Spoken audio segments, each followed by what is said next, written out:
to The Real Study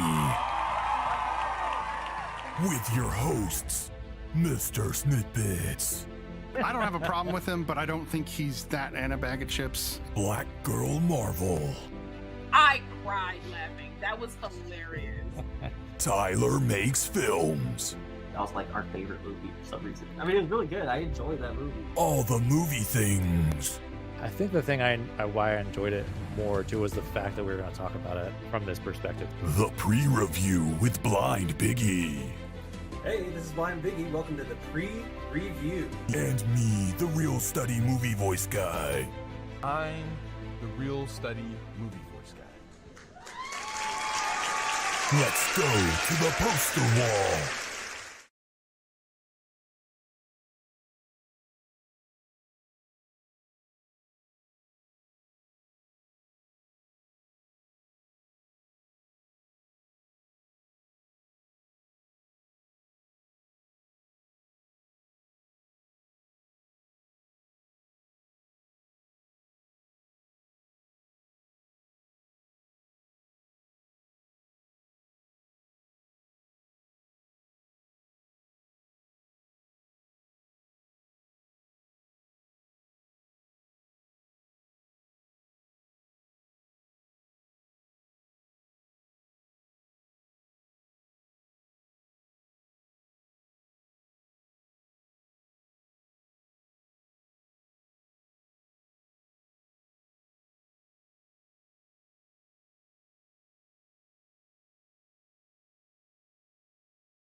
Good.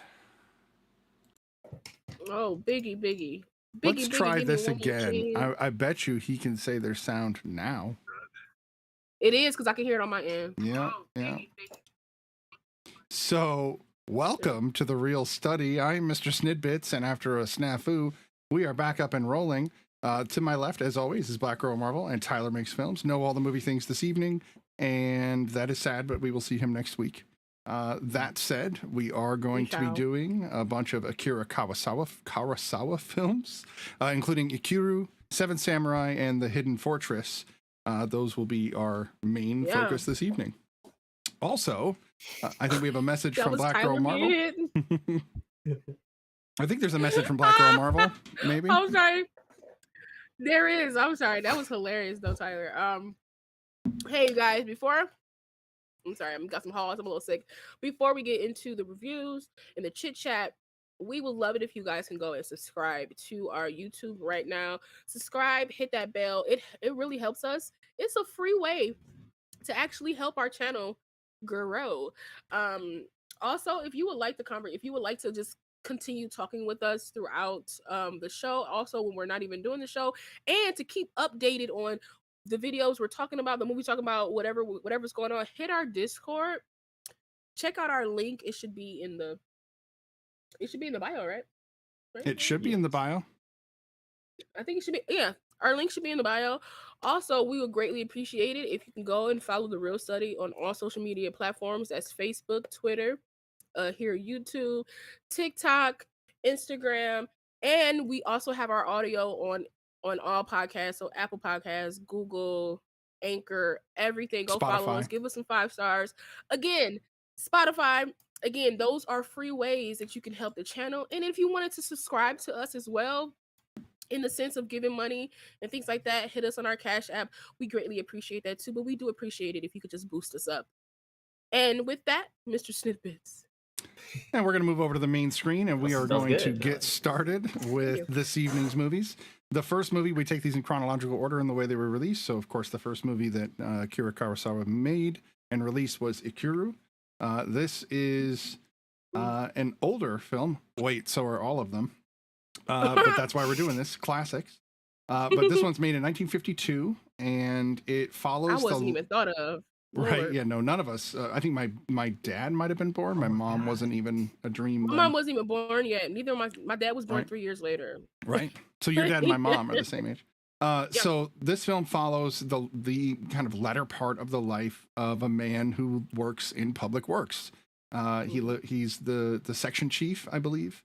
Yep. His name is Kinji Watanabe, and he is one of those people that never misses work and just grinds away at it every day doing the same paperwork, which is great in this movie because it's like stacks of paperwork behind him, which is great. And right away, we find out almost like Frank Capra style that this man has cancer of the stomach and his life is all but over. And what's really messed up, just kind of my initial impression before we get to your guys's, was how the doctor totally just lied to him and would not tell him the truth about that, which was really messed up. Anyway, starring Takashi Shimura as the main star. He plays Watanabe, and a few other actors, but he's the one that you will see in other Kurosawa films. He's actually also in Hidden Fortress and in Seven Samurai. So he's in 21 of 30 of Kurosawa's films. Right. He worked with him a lot of times, right? So, but I can see why, especially this role kind of tells me why. So, Lala, what was your first impression of Ikiru? Well, I love that it means to live, and to live, you can take that in a lot of ways. So I like that about it. I kind of want to remake this film if I ever get the chance, just in my own type of way. I enjoyed this film. Again, these films are long, okay, and I'm a full believer in just shaving off a couple of minutes for the kid, because I think Kurosawa's style, from what I've noticed from these three films, of course I haven't watched all his films, but from these three films, he likes a long shot. He likes he likes to linger. Mind you, he wasn't lingering as bad as that one movie we watched. I can't remember that one movie where it was just like, cut the scene, just cut the scene. So I was never like, cut the scene, but I was just like, are you talking about the card counter from last week when they just wouldn't? Yes, but they just wouldn't. Lord have mercy. This to me still had like long scenes like that, but I wasn't like, oh, we get it. Like card counter, I was annoyed. This one I was like, okay, but we could have shaved that. I'm not mad at it, but we could have shaved it, you know. To me, this story kind of reminded me of It's a Wonderful Life in a way. Just without the angels, I guess. But you could say that the people around him were kind of like the angel. But I enjoyed this film. It was just amazing to watch, like I mean, I've seen this type of plot before, like, you know, somebody's a Scrooge like person, or maybe not even Scrooge like, but just like life isn't going that great. Something happens and they're like, let me turn my life around. But this film had him go through so many different iterations of like how to live, whereas he realized that the best way to live is to give something to people. Like that's the best way to live. And it's not always about you, because everything he was doing was self internalized. He was drinking even though he had stomach cancer, and it's like, bro, you can't do that. No. And he was drinking because he was like, I'm gonna die anyway, there's no matter. Then he was like, okay, let me go out in the town and live the life. This didn't work. You know, met him a young lady that was like, I make toys, and that's like the funnest thing I ever did, to give back to kids and things like that. And so that inspires him to go and create this clean up this cesspool and make a park for kids, which I think was super cool, because there's so many places around me in Novi that I'm like, you could turn that into a park. Why is it just land? You could turn this into something else. Why is it just sitting here? And so to see him kind of like, and I felt really bad for him. I really did, because his son was just they were just waiting for him to right off the bat the whole time. Like off the bat, man. Like they were waiting for him to kick that bucket so that they could get that pension. He kept bringing up the money, right? He was like, what about your pension? What about your pension? What about your pension? What about this? And don't be selfish, Dad. At one point, he makes so much money because of what he does, and understandably, but also it's just like, y'all just live with me so you can get my money eventually. That's not, you know. And I will be honest, there are parts of this film I don't remember because I am in a haze of a sickness, and I was watching this film and I was like, And then I woke up and was Well- like, oh yeah, this is good. I want to get to what Tyler's initial impression is, but the thing about these movies, watching them with a modern sense, is our movies are a lot faster, right? And they're always full of dialogue, right? So there's something always kind of going on. With these, if you're not staring at the screen, you're missing it because you have to read it. No, for And sure. the dialogue is fast, you know, in a sense, like it's always being popped up. And Yeah. But the scenes, the dialogue is fast, but the scenes, I don't have a problem with captions because I've been doing captions since like the 90s. I'm like in love with captions because captions sometimes catch stuff that you're like, oh, they said like the that? radio Like, in oh, the it's not- background or something. No, for sure. Right. And you're like, oh, so it kind of, for me, enhances the view. Mhm. So this having subtitles didn't bother me. Just staying awake did. I couldn't, it was hard for me to stay awake. It was really hard for me to stay awake. But the things that I did see, I did enjoy. And like I said before, the dialogue is kind of quick. People are very on top of each other like you're supposed to be. But also the scenes run long. Sometimes they give you he gives extra information. I don't think it's needed sometimes in a scene. It's like a lot of words. And it's like, I get what you're doing, but like you don't have to hold our hands through this. You could just say stuff and we can get it. And then because the next scene is going to inform. But overall, I thought it was a beautiful film though. Overall, if I'm being really honest, beautiful film. All right, Tyler, what did you think of Ikiru? And was this your first visiting? I know you watched one of these films prior to this. Yeah, I had saw Seven Samurai a couple years ago, but these had been on my list forever. So I'm glad that we finally tackled them, so I can force myself to watch it. Yeah. Me too. No, Agreed. for real. Because this, honestly, just real quick, the real study is the reason why I watch a lot of stuff. And I'm 100%, like, yeah. I'll get to it eventually. So- But here we kind of it's go, definitely- let's watch them, right? We just get it done. Yeah. yeah, So- for sure. Yeah. So I'm actually kind of like sort of on the opposite end, like you were explaining too. We have a very like modern sense when we're watching movies nowadays. They're so quick. If you're not getting some sort of action sequence every like 10 minutes, then like people get bored. This one almost felt like anti that, which makes sense because it's from back then. But the pacing, like I liked it because it really explored, I think, his character like living through the mundane and sort of just going day to day, almost paralyzed. And those scenes when they would do a lot of like close-ups on his face and it would just linger for a long time, I realized it was a lot of making the audience sort of like force them to reflect in that moment too, because you can't turn away. Sometimes it actually felt like he was looking directly at us and asking us to sort of reflect on our own lives constantly.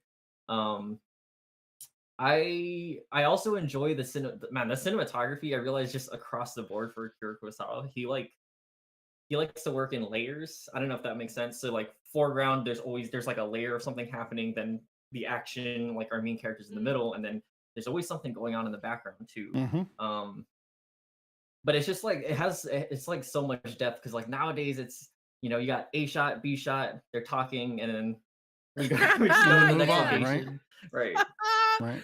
Yeah, I will say this though too. A lot of these three films moved like real people would Yeah. move.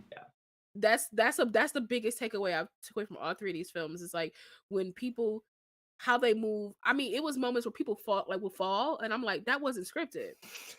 But because of like the hustle and bustle of the thing, I'm like, it works within the scene and like how people move and react. I was like, it's like documentary style, like you just capturing people in the moment. I enjoyed that aspect. Except it was all scripted. That's the crazy part about all of it. No, for sure. Like that's the craziest part. So talking about his cinematography, because that's actually one of his key components, one of the things that stands out about him compared to other directors. And I would say the most modern director to kind of fit the same bill would be Spielberg, where there's always movement of the camera around the characters to show the scene, but also show and pull back. And Kurosawa does that all the time. He'll move in, he'll move back, and then get another shot, all based on what's going to happen. But you know, kind of directing. I know that's exactly what he's doing, but directing the movement of the camera as well as the people, not just having a cinematographer doing that. Right. And one of the things I was watching some specials after watching these, one of the things he also did was edit all of his own films. And so he loved doing editing when there was movement. You almost killed Tyler. Oh, sorry. He loved doing editing when there was movement. And so he would edit as a character was moving and then get the wider shot in the same sense that they were moving.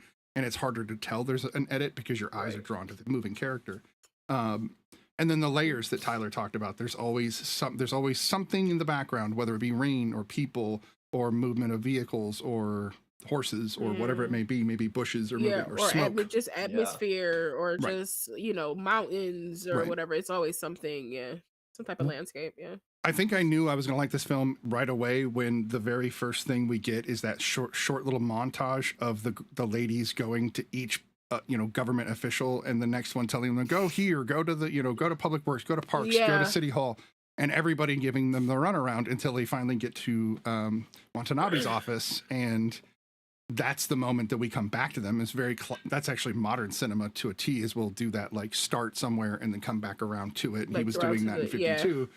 And finally he's like, just give them the park. Let's try to make them have this park.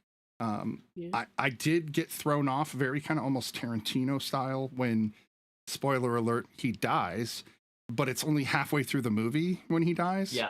And I'm like, wait, what? I looked at the time and I'm like, there's like an hour left and he's dead already. But I like how we went back and got to watch step by step. So what else is there? What else is there? Yeah, he died, right? But no, the whole story is actually about how in his last weeks of life he pushed to make this park. Yeah. And you're right. I get It's a Wonderful Life feeling, but I also got like almost a 12 Angry Men feeling because of the conversation that they were all having around during the wake.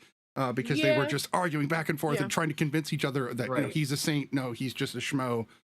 They kept going back and forth. And I liked watching those guys get more and more intoxicated.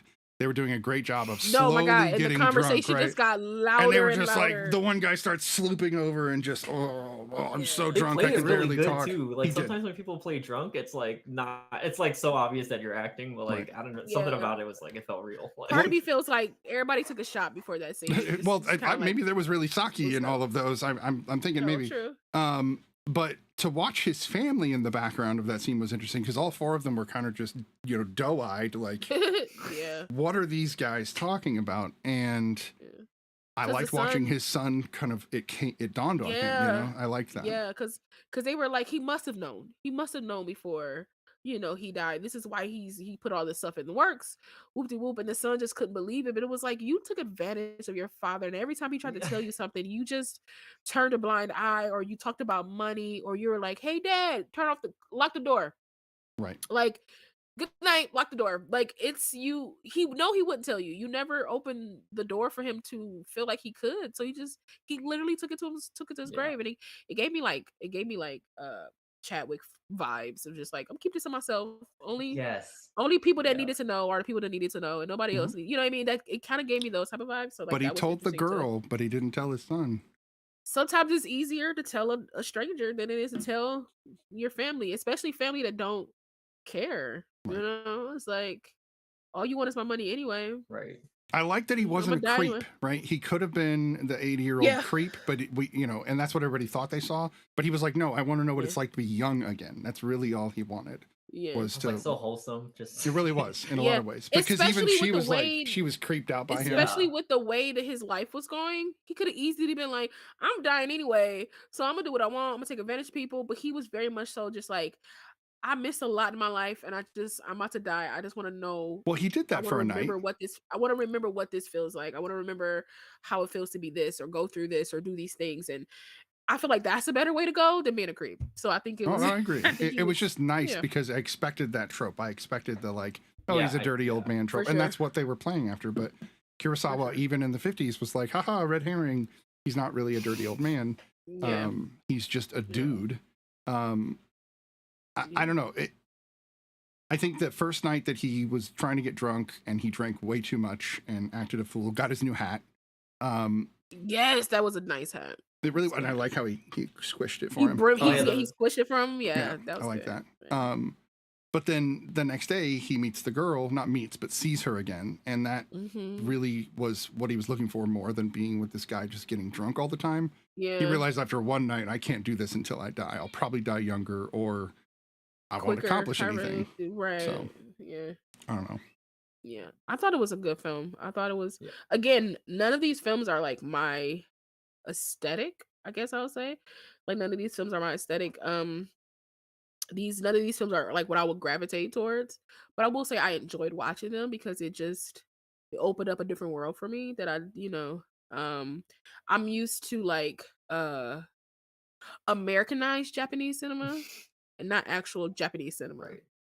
So it was nice to actually watch You're like, Japanese oh no, cinema. It made me that Ghost in the Shell movie? Cool. I love Scarlett Johansson representing, you know. Like, Listen, I have the original Ghost in the Shell. I don't have hers, baby. I'm just saying. Uh, because like my thing is, it's like these films get like locked in a vault, and you don't know of them until you know of them, and then Right. sometimes you don't know of them at all. So the fact that this is like kind of on my radar kind of makes me want to like engage in more, because as a future filmmaker, director, having those different directors in my brain, it does nothing but enhance me. It doesn't take anything away. It just enhances me, because I was like, literally, I want to remake this movie, but I want it to be Would you I want change it the to be a black cancer? Would it be a female. different cancer? We got so many cancers now. Okay. That it will probably still be cancer, because cancer is one of those things where it's like, depending on what the cancer is, it can either take a long time or a short time, and you can play that very well in writing. So I would probably still keep it cancer, but what I would do is I would make the character younger. So I would make it like, maybe like she finds out on her So they 21st birthday lose and the barely ability to live young because they're already young they and they're going I to see. die because they're young. young. And then so now it's the opposite, in which she's trying to go through life through other people. Like, same thing. It's the same exact movie. It's just flipped differently. She's younger. Right. That's it. Same movie. But that's what I wanted. that'd be interesting. The moment I watched it, I was like, oh. The moment my brain was like, oh, I could do this.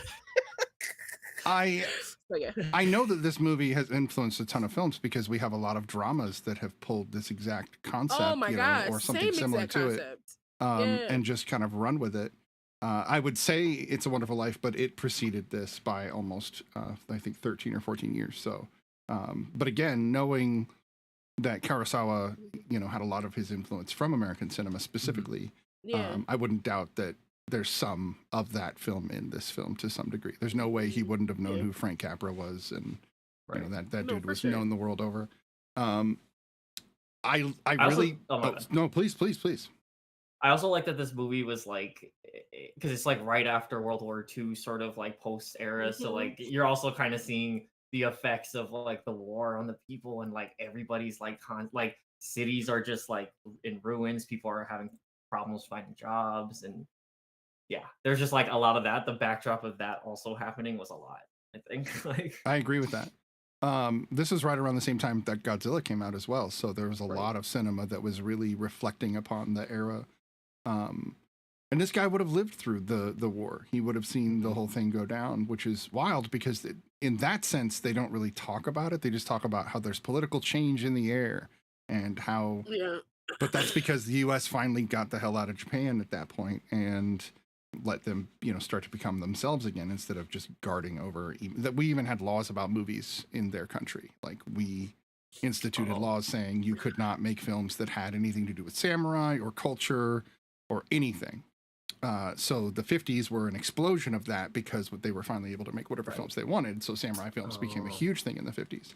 And I would assume that's why Godzilla was able to be made, because it's definitely a movie that's saying, look at the bad nuclear giant.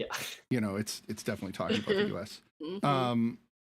I think the only complaint I have about any of his shots, because a lot of them are dynamic, especially the close-up shots, and to think about how he made some of these shots in that era is just Right. mind-boggling, especially in the Yeah. rain and in the dust, and like how many cameras did they ruin? It made me wonder. But the scene where they finally show the kids get off the swing at the end and run to go home, they actually pan over to the new chief or one of the guys that worked for him and like On the bridge, stick on yeah. him for a little while. I think they should have just let the swings go and then stop there. That's me. I think that would have been poetic. It would have been where he died. It would have been So instead of just watching this guy walk across the bridge, you would have Right. ended it on on the swinging Okay. swings. Well, So, like what you were saying earlier, how like it was interesting to see like like sort of like halfway we still had an hour where the movie sort of changes and where we don't see his character really. It's like the people he's affected, Right. and I think like I guess that maybe is like sort of what he was going for with the end because it's like ambiguous, right? Like we don't know. It even seemed Yeah. like the people that he worked with are gonna just they've not learned anything and they're just gonna kind of do what they were planning on doing anyway, except maybe that one guy who was kind of But specifically even he affected sat by back it. down and the books Exactly. pile covered him back up. I So I think that think this even like movie, him walking away is like sort of like that question. He's still asking us the same question: are these people going to change after this? Like, Right. you know. I think the answer is equivocally no. And I think that Yeah. watching this Oh, movie yeah. 70 years later, exactly Yeah. 70 years later, is interesting because there's very little in this movie that needs to be changed for modern audiences other Yeah. than Right. updating to color and a little Yeah. bit more dialogue or whatever. But that's just to satisfy their palate. The concepts are exactly the same. Apathetic people Yeah. doing Mhm. nothing, taking credit that's for stuff that's I not mean, theirs, because if all of we that. Yeah. really think about it, Watanabe wouldn't have changed unless he got cancer. Right. So, you know, none of these other people, like sometimes a person can be the catalyst for change, but the people have to actually change. Right. And sometimes it's fear in changing. And I feel like all those people were like, yeah, we got to do better. We got to do this and we're going to make it and we're going to do these things. And then when they finally got into the moment, especially because they've been drinking too, and it's like when they finally got into the moment where it was time for you to make change, they was like, dang, if I make change, I'm gonna get fired. And if I get fired, Right. I ain't gonna be able to do it. Like all these things started happening in their brain. So they were just like, look, I'm with you in spirit, but I gotta Right. go back to doing what I was doing. You No, know, type but of thing. how So, many people do and you that's know have very had human those nature. moments, right? How many Yeah, that's people have very you human been nature.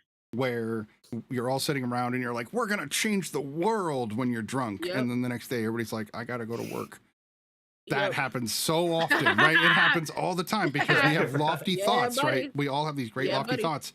We're not all Watanabe. We're not all able to I just mean, if drive I and if do it, not, you know? knock on wood though, if I had cancer, if I had something that was going to shorten my life, I would probably move to Los Angeles without a care.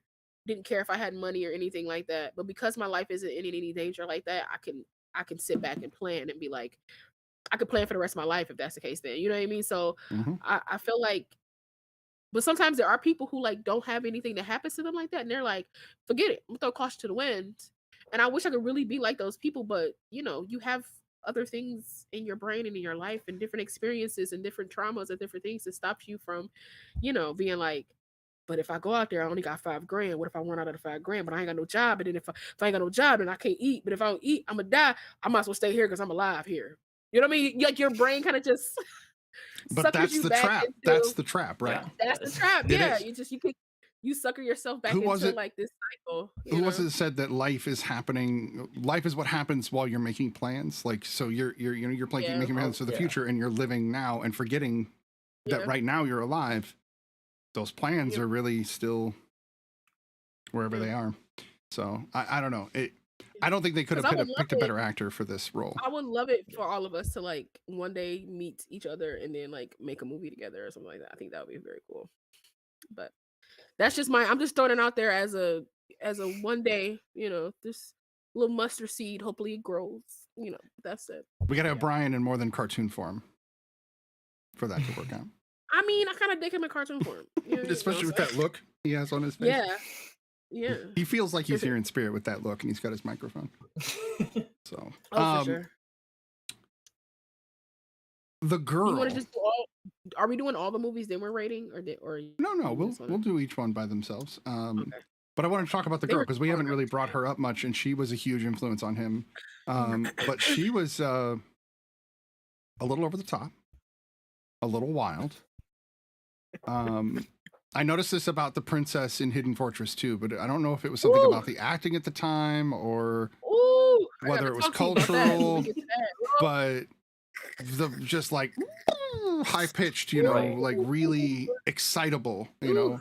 Yeah. I'd say the princess more Honestly- so than anyone else I saw in these other movies. but- Honestly, I will say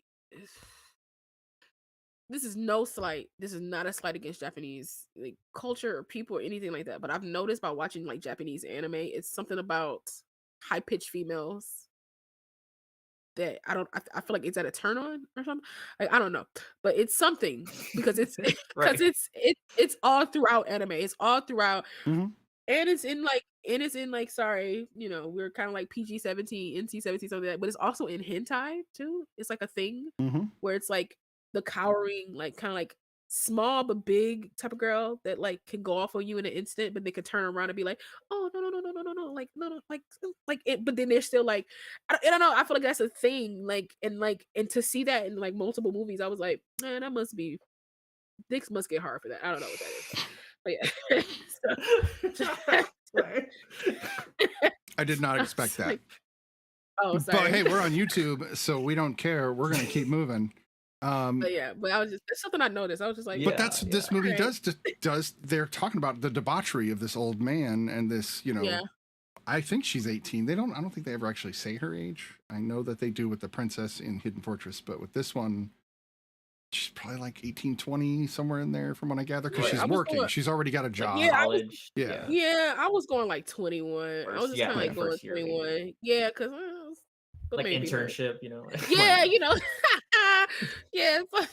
But she hated it. She was sitting there with her, her what is that? Oh, the little rabbit thing, or No, not the rabbit. Well, she Oh. was at she had an man, why is my brain not working tonight? Oh, I'm not going to say it right, so I'll just pass it up. I'm not going to screw that up. yeah, it's all right. But he took her out eating, and I think it's because he also wanted to watch people eat because he couldn't eat anymore, and he especially couldn't eat the spicy Yeah. foods that he wanted to. He really never drank, but then when he did, that was I don't know what would make you drink if you have stomach cancer, but hey, I've never had terminal stomach cancer, so It's let one of those me things knock where you're on some like- wood on that one. Nobody wants Honestly, terminal it's stomach crazy. I wouldn't cancer. even know what you would because obviously you can't eat. And even if you could, just the sheer thought of that your life is shortened like that, I probably wouldn't be hungry. Right. And then all you're drinking is like alcohol, but my thing is like, get some water, bro. Just stay hydrated. Get some water. I was like, yeah. you know what I mean? Get some water. I was like worried about him because the thing about it was this just shows how many people in his life actually paid attention to him, and nobody really did because what was it? The lady, I don't know if that was like a like his boss or somebody, like they were at the table eating, and she was like, because could nobody find him? Like he disappeared, and it wasn't like him. Like he always came to work on time. He was make sure he was there. He was a section chief. He had to be there. People. He answered to people, blah blah blah, and she was just like, "Yeah, he looks thinner. He looks real Mhm. smaller than he used to be. Like, is he eating?" Like, she was like the only one that seemed to catch that there was something off about him. Wasn't that their And housekeeper? was it the housekeeper? I Yeah. can't. Yeah, I think she was one of the first. Yeah. Okay, yeah. because I can't really keep people straight. I just couldn't keep people straight. Again, because I would pass out and fall asleep. No, you're and good. wake up. She's also the one that started the rumor that him and the girl were together because she saw Yeah. them holding hands for a Ah, second. So boy, when I tell you, catty women. yeah. So, And I don't think it's because my she had a God. thing for him. I think it was cultural. Like, how No, she dare was just this being old nosy. man, Yeah. go with Yeah, this she young was just girl? being nosy because Right. I'm assuming because even now it's 2022. If I see an older gentleman with a younger woman, I'm gonna be like, "What's happening here?" Like I'm even like I'm not about to go on Twitter and be like, "Did y'all know that blah blah blah blah?" I'm not gonna do that. But part of me will still be like, "What's happening?" I don't. It's very Leonardo DiCaprio. Like, what's happening here? How old is she? Well, as Oh, soon is as she? she was Okay. 25, Watanabe, he ditched her, right? That's a He was like, Leo "Peace reference. out." I'm sorry, Leo reference. But it's the opposite of Chris Evans because his girl is like 25 and they've been together for a year. So Oh. They're all dating 25-year-olds, but that's the way Right. of it, isn't it? yeah, he's dating the warrior It nun out is, here. it You know what I'm is, saying? She's yeah. beautiful, beautiful girl. Acting is kind of, but I still like Warrior Nun though. Warrior Nun is pretty good.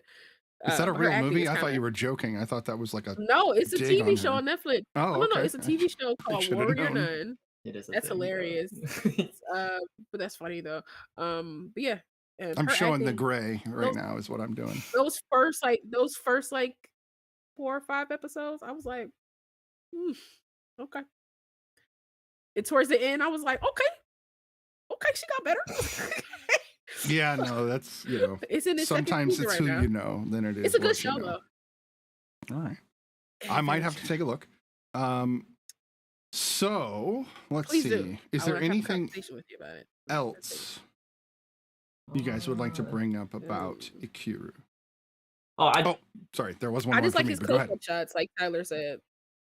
I just like his close-up shots, like Tyler said. I like that they weren't overly used, like some directors we know. Okay. And There were no lens flares in they this weren't movie. overly used, and then they were no lens flares. And Could you imagine? they were used. Oh my god, they were used. I think if there was, that's the first thing Snitty would have said. He's like, look, before we get to anything, did you see the lens flares? It's so bad.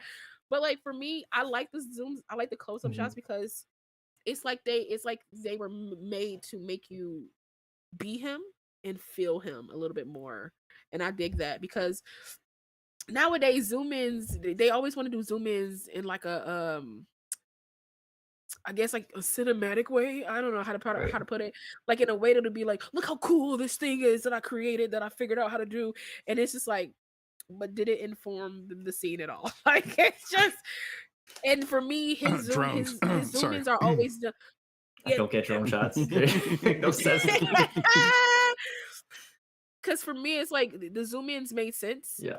Because I feel like everything that that Kurosawa does in these 3 films that I've seen, every scene, every shot, every close up, every landscape shot, everything was for purpose. Everything felt like a purpose. Nothing felt like, okay, just do this because it's a thing that we do. Even if it was, it just never felt that way to me. So I did that. Oh, can I just speed run 2 things really quick? Sure. I have one more shot I wanted to bring up, so go ahead. That girl, the scene where like, the I guess the lady who works for them, she catches them and she's like, she makes that rumor, right? I think I love that scene because it's also, I don't want to bring up Jason David Frank, but like it also makes you think about like how we treat other people. It's like every day, like you don't know what people are going through constantly, but like, and we'll still go about our days making up rumors about people or slandering someone or trying to bring someone down or repeating something you hear as if it were real even though you didn't verify it. Right. Yeah. Like, I mean, and just to bring up Chadwick again, it was just like when Chadwick got sick and everybody was like, ugh, he's so Hollywood now, why is he losing so much weight? And they were just going off on him, and then when he passed away, they were like, oh yeah, weird, right? To talk about someone like that you don't know. Like, if you don't know. And like, we don't know each other's lives. Yeah. We don't know what a person passing you on the street is going through. We just assume based upon appearance, which is terrible. And then just that one shot in the beginning when he's walking, it's a very modern thing, and I thought it was interesting to see it back then, where the sound completely cuts out. I was literally going to bring this. Is what I want to bring up. Yes, this is brilliant. No, you got it. So yeah, it's completely silent after he just gets his initial diagnosis. He knows he's going to die, and it is dead quiet. And as soon as he's walking down the street, he realizes there's a huge truck right next to him. And we hear the truck, and then we hear the entire city after that. And that is brilliant. Like, it definitely made me go, what the crap? And you can tell people took that and ran with it. Because I've seen something like that in different iterations throughout, like, the first one that comes to mind, and I hate that this is the first one that comes to mind, is Twilight. Twilight, okay. Yeah, it happened in Eclipse, like, because people use sound, like people remove sound to make scenes like more powerful, and it's like sometimes they don't work out that way. So like in Eclipse, when Jacob gets like crunched by a newborn and he like yells out, they cut audio, and you don't hear anything until Bella goes, Jacob, like she screams his name, and then that's when the sound comes back in. But I was just like, did he not scream well? Is that why you guys put the silence there? But that's the thing that came to my mind. No offense, Taylor, but Breaking Bad? You didn't think about Breaking Bad? I've never seen the show in my life. I'm sorry to hurt you about that. So now you have three shows. Yeah. Oh my god! Breaking Bad, Stranger Things, and Game of Thrones. So but no, this is the thing about Kurosawa. Like all of these things he did were in a sense revolutionary. They hadn't been done before. He came up in an era of silent era films as well as when talkies became a thing. But apparently, and if you look, this movie kind of shows it too. The music in this movie is much more swing than anything. So it's like the roaring 20s and 30s, but it's in Japan, so they were like behind us by 20 years. Which makes sense. That's always kind of the thing with other countries is they're always kind of behind. Like we're behind British rock, like 10, 20 years behind British rock for whatever reason. Yeah. Maybe not now, but when it started I always to thought that become was popular. interesting. It was Mhm. I don't know what scene it was. I really can't remember the scene it was, but it was some scene where like they were talking about something heavy, but the music behind was like That was the restaurant scene. So that was I when was he just finally like, revealed it I to was her. just like, He was like, I want to I be was like, young. wait I a want to be like you. Yeah. Yeah, no, totally. It was that scene because there was a was birthday like- party going on behind as well. And everybody was like, this music- excited and like giving presents and they were all singing to the Yeah. girl. Well, But it's he and almost 'cause, her like were that like the answer was depressed. right there. Right. Yeah. I was Yeah, just there's so no I was sense just there. like, Yeah. my brain kind of just like cut off for a minute. I was like, this is heavy, but the music got me dancing. I don't know what to do. So he was good at I that. was He like, was no. able to Yeah. give you all this stuff in the background that made you go, this is intense in a scene that you wouldn't want to do this at a birthday party. Like, Yeah. this but is hey, not we that about to- breakdown moment you want to have. I love the bunny. I would love to know if that bunny is in a museum somewhere because it really should be. I love it. Because I'm that sure. bunny changed everything. I'm sure.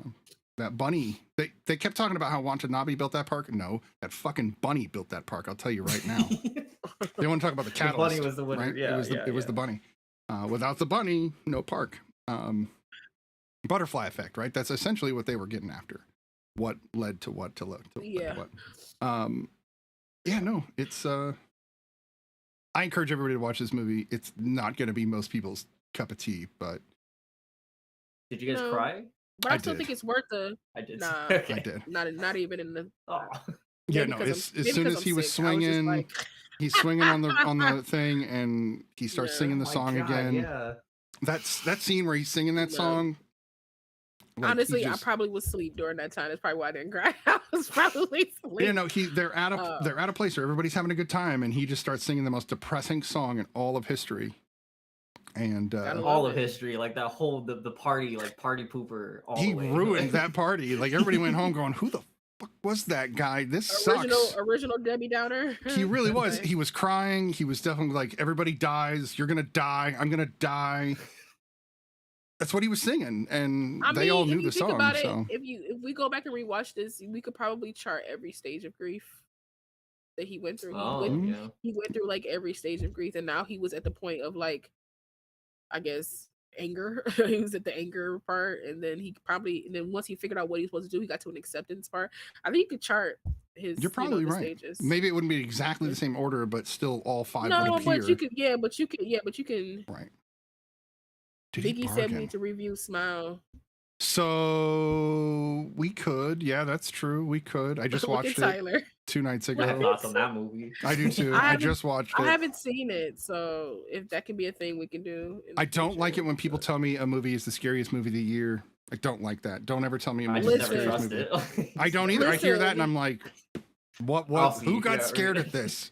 Okay, there were a couple Listen, jump scares, but that's it. There is 2022. Nothing really scares me anymore. Real life scares me more than cinema.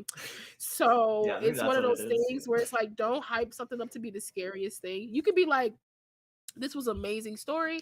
It was a great little thriller. Whoop de whoop. But don't be like, this is the scariest thing I've seen in my entire Just life. tell me And I'm it's just like, interesting. Just say it's an interesting Right, horror just be film. like, That's all you got to say. let me know what you think. Let me know Right. what you think about it. Because if you tell me it's the scariest thing and I go in being like, oh snap, I'm about to be scared. I gotta turn the Well, I lights keep on. waiting, right? I keep waiting, I keep and it doesn't waiting. happen. It's like the anticipation is like, I'm Right. like, I got Paramount Plus, Biggie. Let's go. You did like it, okay. We should not be talking about horror movies. We have other movies to talk about and plenty to talk So about in true. the next two films. Why don't we go ahead and rate this, and then we can move on to Seven Samurai. But we'll probably do the pre-review before we hit Seven Samurai. So let's go with Tyler. What do you rate Ikiru? Oh. I'm gonna say I'm just gonna be honest really quick. My rating system will change every week, and I think we've gone over that. I don't Yeah. even know what I'm rating anymore. I'm just like here's a number. Because if I give That's this a fine. 9, but I gave Star Trek a 10, it's like weird, right? I don't know. I'm gonna give it a 9 though. Like it was good. That's that's all I have to say. It's really I good. like it. It's obviously it's choking up Lala. You can see she's wiping her nose because she's so sad Crying. about this movie. Crying now about our review. Lala, what would you rate Ikiru? I'll give it an 8. I know it's some parts that I missed because, sinus haze and went to sleep. But all in all, I think it's a good film. It might be a film that I will probably, if I'm being honest, out of all three of these films, this will be the only film that I'll probably revisit. Not to say that the other ones weren't good, and we'll get to that, but this one I'll give it an 8. It was it was just a beautiful story. I like beautiful stories. I like things that doesn't have to be too elaborate. It was a very simple story that you can follow regardless Very of the human, subtitles or right? not. Very human, very clean cut across the board. And if I want to recreate your movie, I like it. So, I agree. you know. I'm going to also give it a 9. I think the only reason it's not a 10 is because I can't transport myself back to the 50s. I think if I saw this in the era, I wouldn't been like, what the hell else am I watching? Why am I not just watching Kurosawa? Because what else could compare in the time? Your brain would have been mush. It would have been melted. Right. He was You're doing like, some "Whoa." very dynamic things that people still today struggle with recreating. Well, that was something I was going to say. Sure. The only director, like I said, is Spielberg that I think even kind of closely relates, and it's because he does similar style camera work, where he'll keep subject and plot all in one shot and move around. Not a lot of people are able to do And that. for the most part, Spielberg is kind of simple. He's kind of simplistic in his storytelling a little bit. It's nothing too elaborate. I mean, an alien coming down being friends with a human, like it's not a big But deal. it's still a but it's human-driven still a story, simple, right? it's Right. exactly. It's still a simple human story, regardless of like any supernatural element. So I Right. think that's something that E.T. he is has in so common. human. Like we learned that about E.T. pretty quickly. Like Listen, I didn't know about feelings until I watched E.T. I was a little psychopath, and then I watched E.T. and was like, oh, gotta have a heart. Bet, got you. so without E.T. we would have an evil law with that. That's okay. That's okay. Yeah, she's mean. I'm trying to tell you. Empathy. I know, right? Interesting. Sometimes you need like, for me, film has always informed kind of me in a way. Like it's like I would have feelings or things that are going on. I don't understand them, and then I'll watch a film, and the film would be like, "This is the thing you're going through, and this is how you should move." And I'm like, "Oh, They call it cinema. yeah."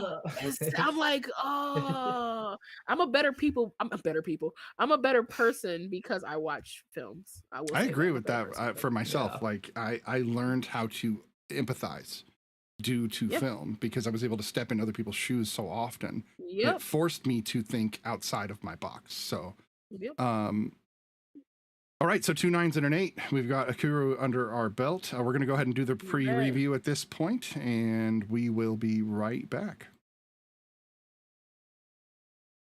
The pre-review with BlindBiggie.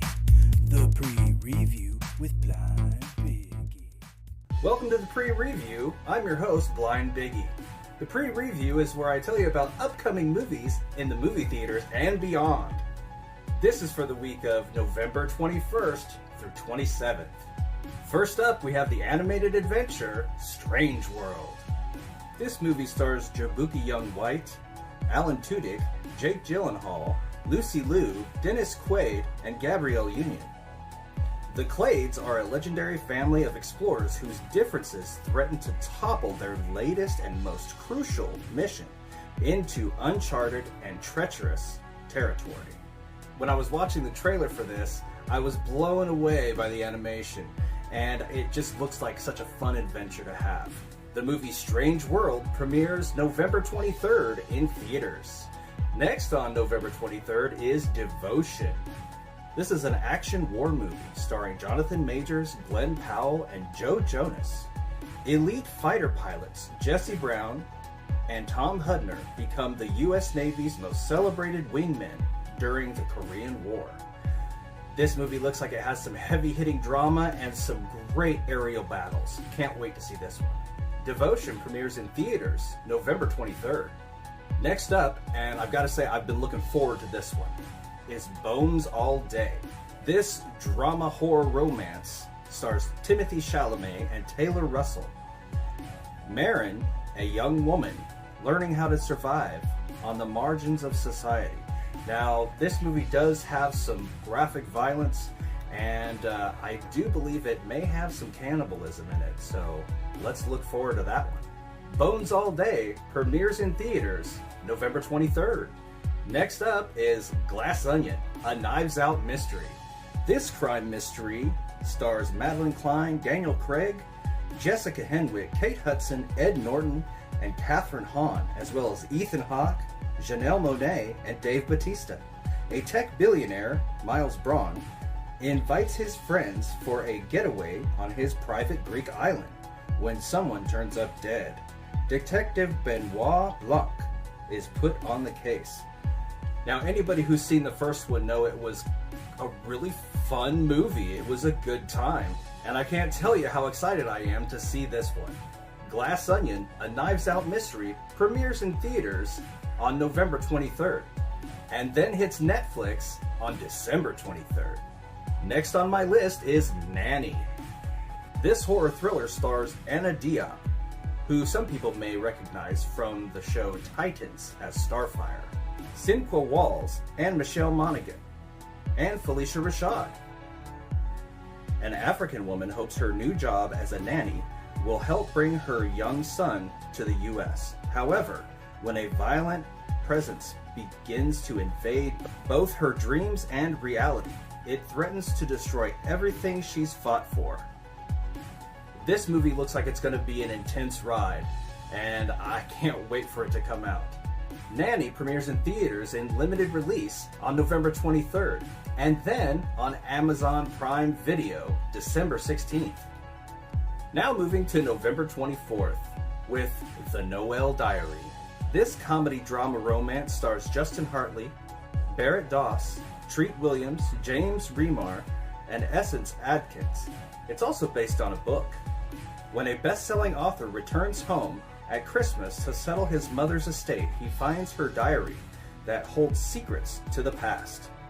This movie looks like it's definitely going to have some funny romance in it. The Noel Diary hits Netflix on November 24th. Now here's another one I'm looking forward to. The Guardians of the Galaxy Holiday Special. In this holiday special, we see Star-Lord, Drax, Rocket, Mantis, and Groot in some spirited shenanigans. And it looks like we're also going to get to see Kevin Bacon in this as his introduction to the MCU. The Guardians of the Galaxy Holiday Special premieres on Disney Plus on November 25th. Next up is the Battle of Saipan. This historical action war film stars Casper Van Dien and Jeff Fahey. A surgeon defends a hospital from invading enemy forces in the Battle of Saipan during World War II. This movie looks like it's going to have a lot of action in it and possibly some heavy drama. Battle for Saipan premieres in movie theaters and video on demand November 25th. Next up is White Noise. This drama dark comedy is an A24 film. College professor Jack Gladney and his family's comfortable suburban life is upended when a nearby chemical leak causes the airborne toxic event, releasing a noxious black cloud over the region that forces the Gladney family to evacuate. This movie stars Greta Gerwig, Adam Driver, Don Cheadle, and Andre 3000. White Noise has a limited release in movie theaters on November 25th, and then comes to Netflix on December 30th. Last but not least, Fantasy Football. This family action comedy stars Kelly Rowland, Omari Hardwick, and Marcy Martin. A daughter discovers she can magically control the performance of her football-playing father through her gaming console. This movie looks like it's going to be hilarious and definitely a fun time. Fantasy Football premieres on Paramount Plus November 25th. And that looks like it's all for the pre-review this week. Hope to see you out there. And we are back with the panel and two more movies to review. Hope you guys enjoyed Biggie's pre-review as always. He's always showing us the great movies that are coming out this week. And always some I don't recognize, which is great because that means I get to see more and more stuff. So we're going to move on to Seventh Samurai, which is the second iteration of Akira Kurosawa's films we're watching this evening. Good evening and welcome to the... As I hit the wrong button. This one is going to be a little different than Ikiru. Okay, a lot different than Ikiru. This one does take place in medieval Japan during the height of the samurai. Not a little different. And so it's not during modern times. So there are no cars in this movie. And it is about a couple of peasants from a small farming village who are being raided by bandits. So they decide to go out and say, hey, help me out, and try to find some samurai. They find one samurai that wants to help them. And of course, he feels obligated to find a few more. They settle on the number of 7. I think they wanted more than that, but That was the best they could pull, was 7. Mhm. If you have ever seen either version of the Magnificent Seven, you have seen this movie. Because it is almost in so many ways shot for shot a remake. Those are both remakes of this film. So I'd love to get Tyler's initial impression of Seven Samurai. Right. This was like the first time I watched it was a couple years ago. I don't remember a whole lot of it because it's a really long movie. So if anyone didn't know, it's about 3.5 hours long. There is an intermission. It was good. I really liked it. It was the one of the crazy things about like these movies back then is like the amount of extras. Like I don't know if that like caught you guys. I'm like, there's so many people on screen at the same time, and they didn't have like green screen and stuff, so that those are like real actors. And Right. like the way that they coordinated these huge like epic war scenes, it reminded me a lot of like Lord of the Rings or like just like watching that stuff. But there was something. It felt more epic just because there was real people there. There was like the sets felt really great. I don't know how you guys felt about pacing. But I don't know if it's because I also watched Ikiru and then I watched Hidden Fortress and then I watched this. So, but it was really good. I enjoyed it. Yeah, I watched this first. This is the longest one. I was like, we got to get this out the books. Lala, go ahead. What was your initial impression of it? Other than length. Other than length, because boy, I can talk about the length. No, How about that intermission though? No, I'm kidding. Go ahead. Listen, no, listen, when I watched this, I was like, and I started like, I was like, how long is this? I was like, the fact that it had to have an intermission, I was like, Lord have mercy. I was like, we could have cut a 45-minute track off this. But again, it goes into for me, this goes into the like some extra shots that I felt like we didn't need, like maybe some extra exposition that we probably didn't need to kind of like streamline it. But I get it too. Like I believe he wrote this, directed this. Is his vision. Is very Snyder. Like I want to make the thing I want to make. I don't care how long it is. But this was still a better quality. If we're going to be honest. If I'm being honest, I've seen Magnificent Seven. I own Magnificent Seven. I really didn't see much from. I got the plot. For me, the plot is Magnificent Seven. Like the plot is like Magnificent Seven, but it's very Americanized. Of course. To me, Akira's is very grounded. Is very grounded in the sense of like I was in this village with these people experiencing what they were experiencing.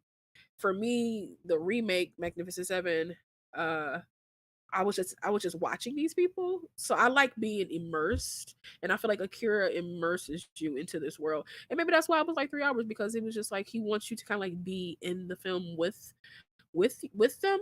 I was annoyed with some characters, okay, because the one dude that was just jealous of everybody and went off and left his post. I was like, what are we doing, sir?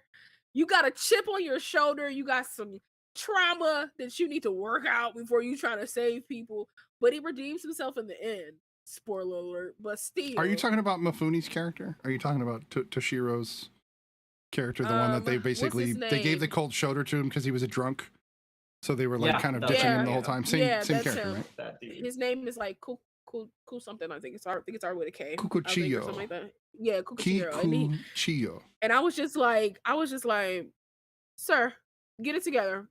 We people got bamboo sticks. Get it together. Like we don't have an farmers army to fight here, right? Come on, we don't have an army. I need you to get it. I need you to get it together. The scene that got me was when they were like all quiet in the house, and then he comes up. He's like, "Oh, hey guys!" Like he's just being like the dumbest person. I'm like, dude, what are you doing? Like that's the one that tipped me over. Where I was like, okay, what's happening here? But he was the saddest moment though. At the same time, I think. Yeah. I enjoyed it. I thought it was honestly quite beautiful in a way. The shots were beautiful. They were lengthy, but again, they weren't lengthy in a way that I was just like, oh my god, like I'm gonna keep bringing up the car counter because Jesus Christ. Cheese and crackers, that movie. Cheese and crackers. I was just like, okay, but this one was just like, it was just like beautiful landscapes. It was just like beautiful shots, different angles that that made sense for the story, because like if you got somebody up here and the camera's down here, it's because you want them to look like they're towering over. So like it was just, everything made sense. I was just like, let's go. Like I was like in it. Because this was the first film I watched it in parts. I watched like an hour, then I took a nap, and then I continued, then I took a nap, and then I finished. I looked at it the way you watched movies in school. You watch 40 minutes, you come back. You watch 40 minutes, right. and you can watch a whole movie in school that way, and you don't really miss anything. For sure. Pacing might be lost a little, but I feel the same way. You may not remember what you last saw, but I'm a little older now, so I kind of. But it's no different than playing a video game, honestly. You play a video game, you come back. You play a video game, you come back. Not at all. If I could come back to Gotham Knights, I could come back to Seven Samurai. I'm just saying. And so this was it was just I could see the inspiration for the Magnificent Seven films. I'm just happy that they was like, I like the plot, and then we go do our own thing. But don't they do the same thing? It's like one cowboy gathers other cowboys together slowly. There's the reluctant one, there's the rookie one, no, there's it's the same, but it's the plot. It's the plot. I'm gonna say the plot's very the same, but then there's also like just some other stuff that's just like, well, I think in the Magnificent Seven, the characters that they're saving, the village they're saving, are good people. But the farmers in this movie are a little shady, right? They're hiding shit they don't need to be hiding. They're claiming we only have wheat, we don't have rice. But they have a ton of rice. And then they came back and gave them like sake and all this food. Right. It was just like, but y'all told me y'all ain't had this.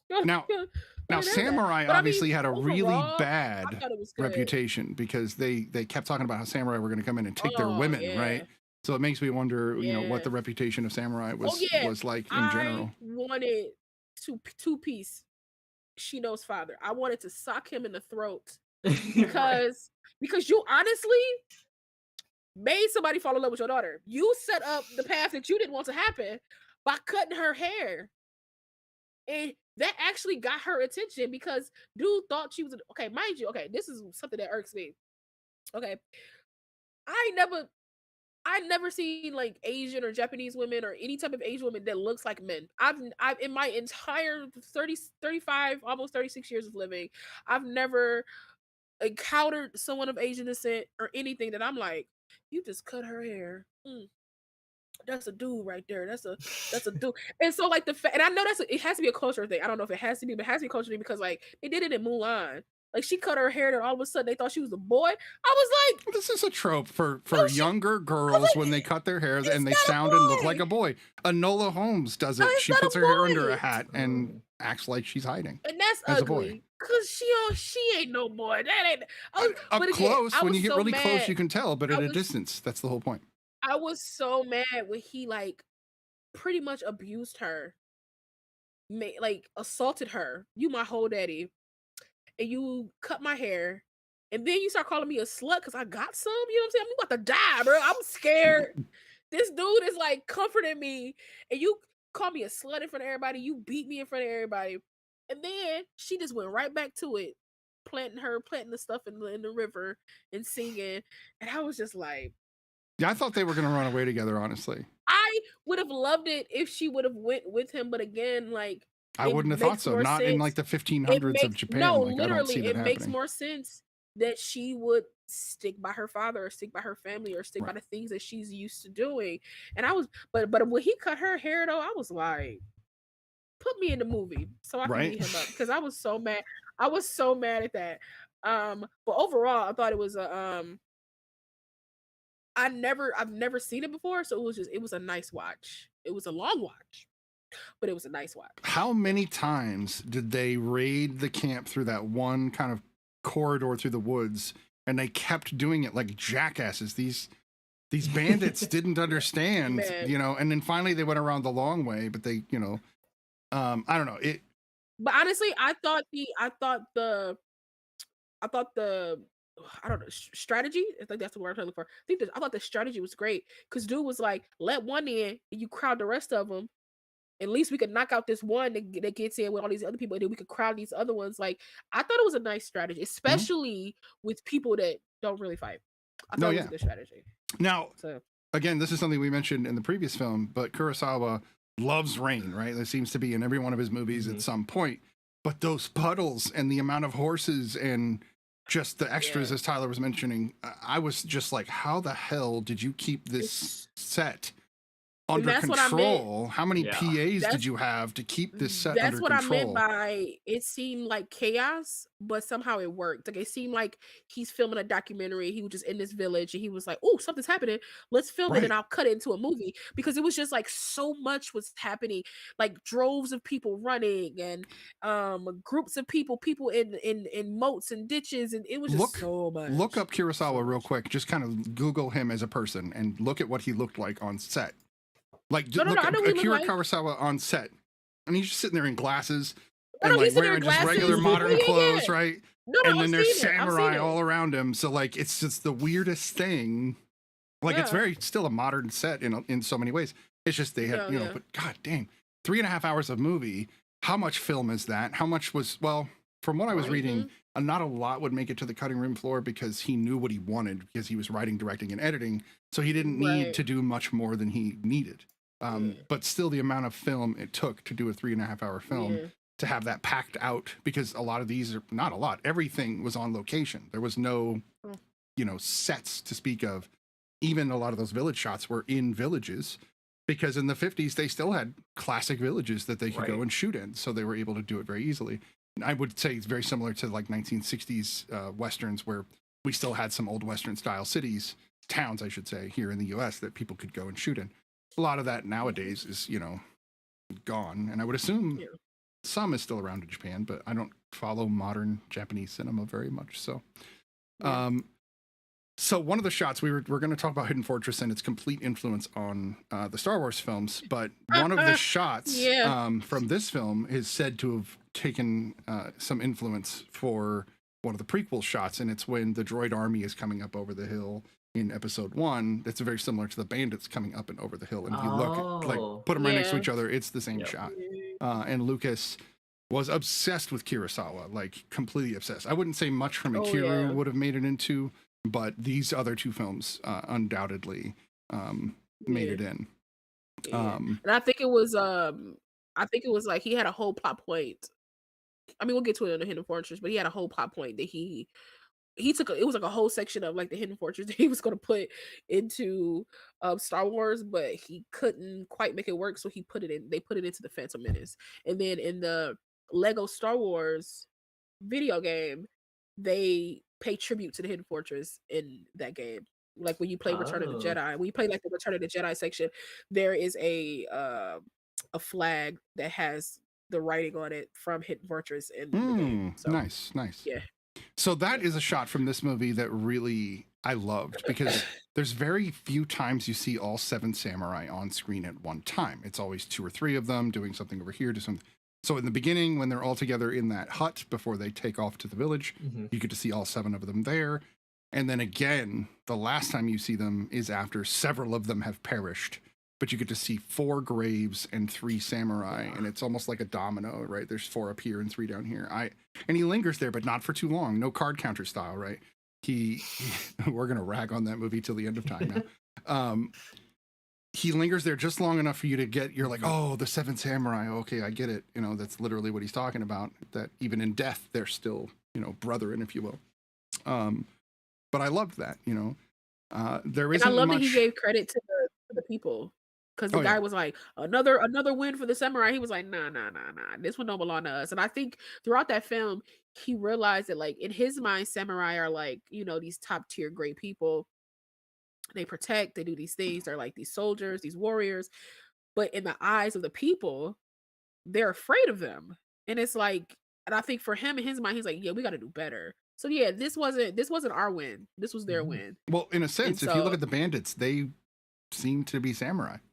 Like, they Yeah. seemed to be wearing samurai armor, and they seemed to be like a rogue band of samurai, but kind of Yep. goes against what we know in a modern sensibility of an honorable samurai. That means that there were some that were honorable and some that weren't. Some there weren't. Yeah. Just Which like makes sense. anybody in life. Right. So yeah. This was my first introduction to Toshiro Mifune. I had never seen a movie with him in it before this, so seeing him in Hidden Fortress compared to this was nice, because I got to see 2 sides to the actor. Yeah. With Takashi Samura, we get to see him 3 separate times, and so you really get to see his range, which is considerable, considering the era and the, I don't know of acting history, if you will, and being that it's in another language, I didn't, you're not able to catch all of the inflections, and I don't know the feelings that everybody was feeling at all times because it's not my native language, but I still felt like the characters that were larger than life, like Toshiro's drunk samurai, you definitely get the sense that he's just an idiot, but he's good at what he does, right? He's really, he is a bumbling moron, but he will get your back. And if he's got your back, you're going to be in a good place. If he has your back. None of the other samurai really stuck out to me as anything more than just samurai. I guess maybe the kid, but he was still just trying to be a new samurai, if anything.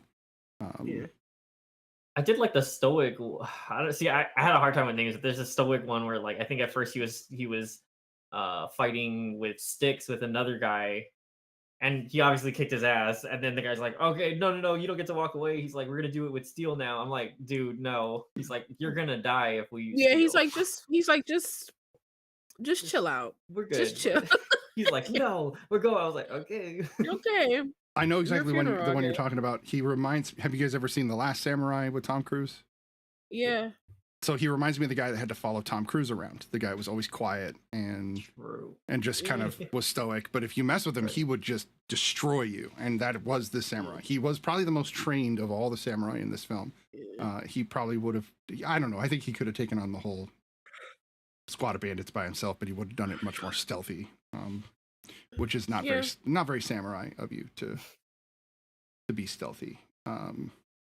I clicked on the wrong thing. I was trying to look up their names, but you're right. They're Japanese names, so they're difficult. Yeah, it's hard. And we're gonna butcher them by trying to say them. And all of these actors are in black and white if you're looking them up. Yeah, so it gets even harder.